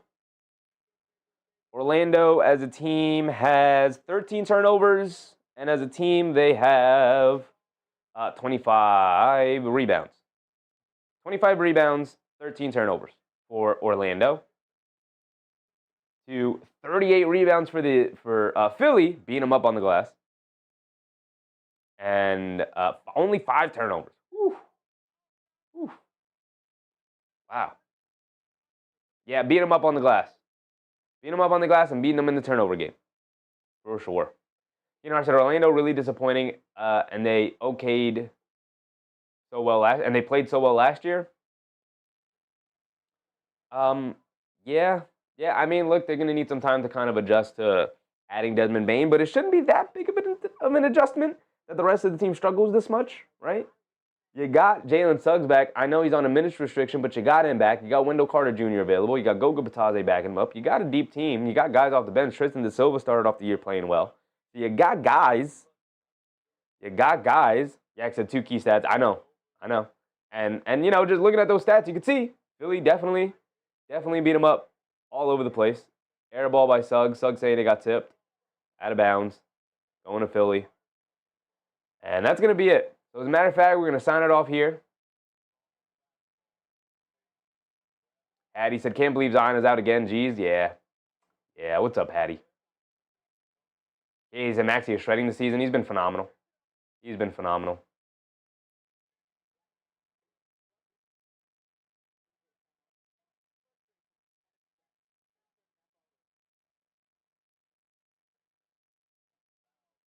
You know, I said, really, Zion, what happened? He's out today. I did not see what the injury was. As a matter of fact, I can look it up for you.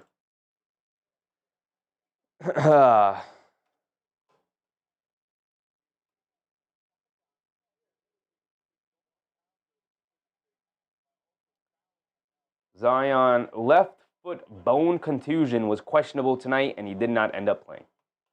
So, bruised foot. Bruised foot.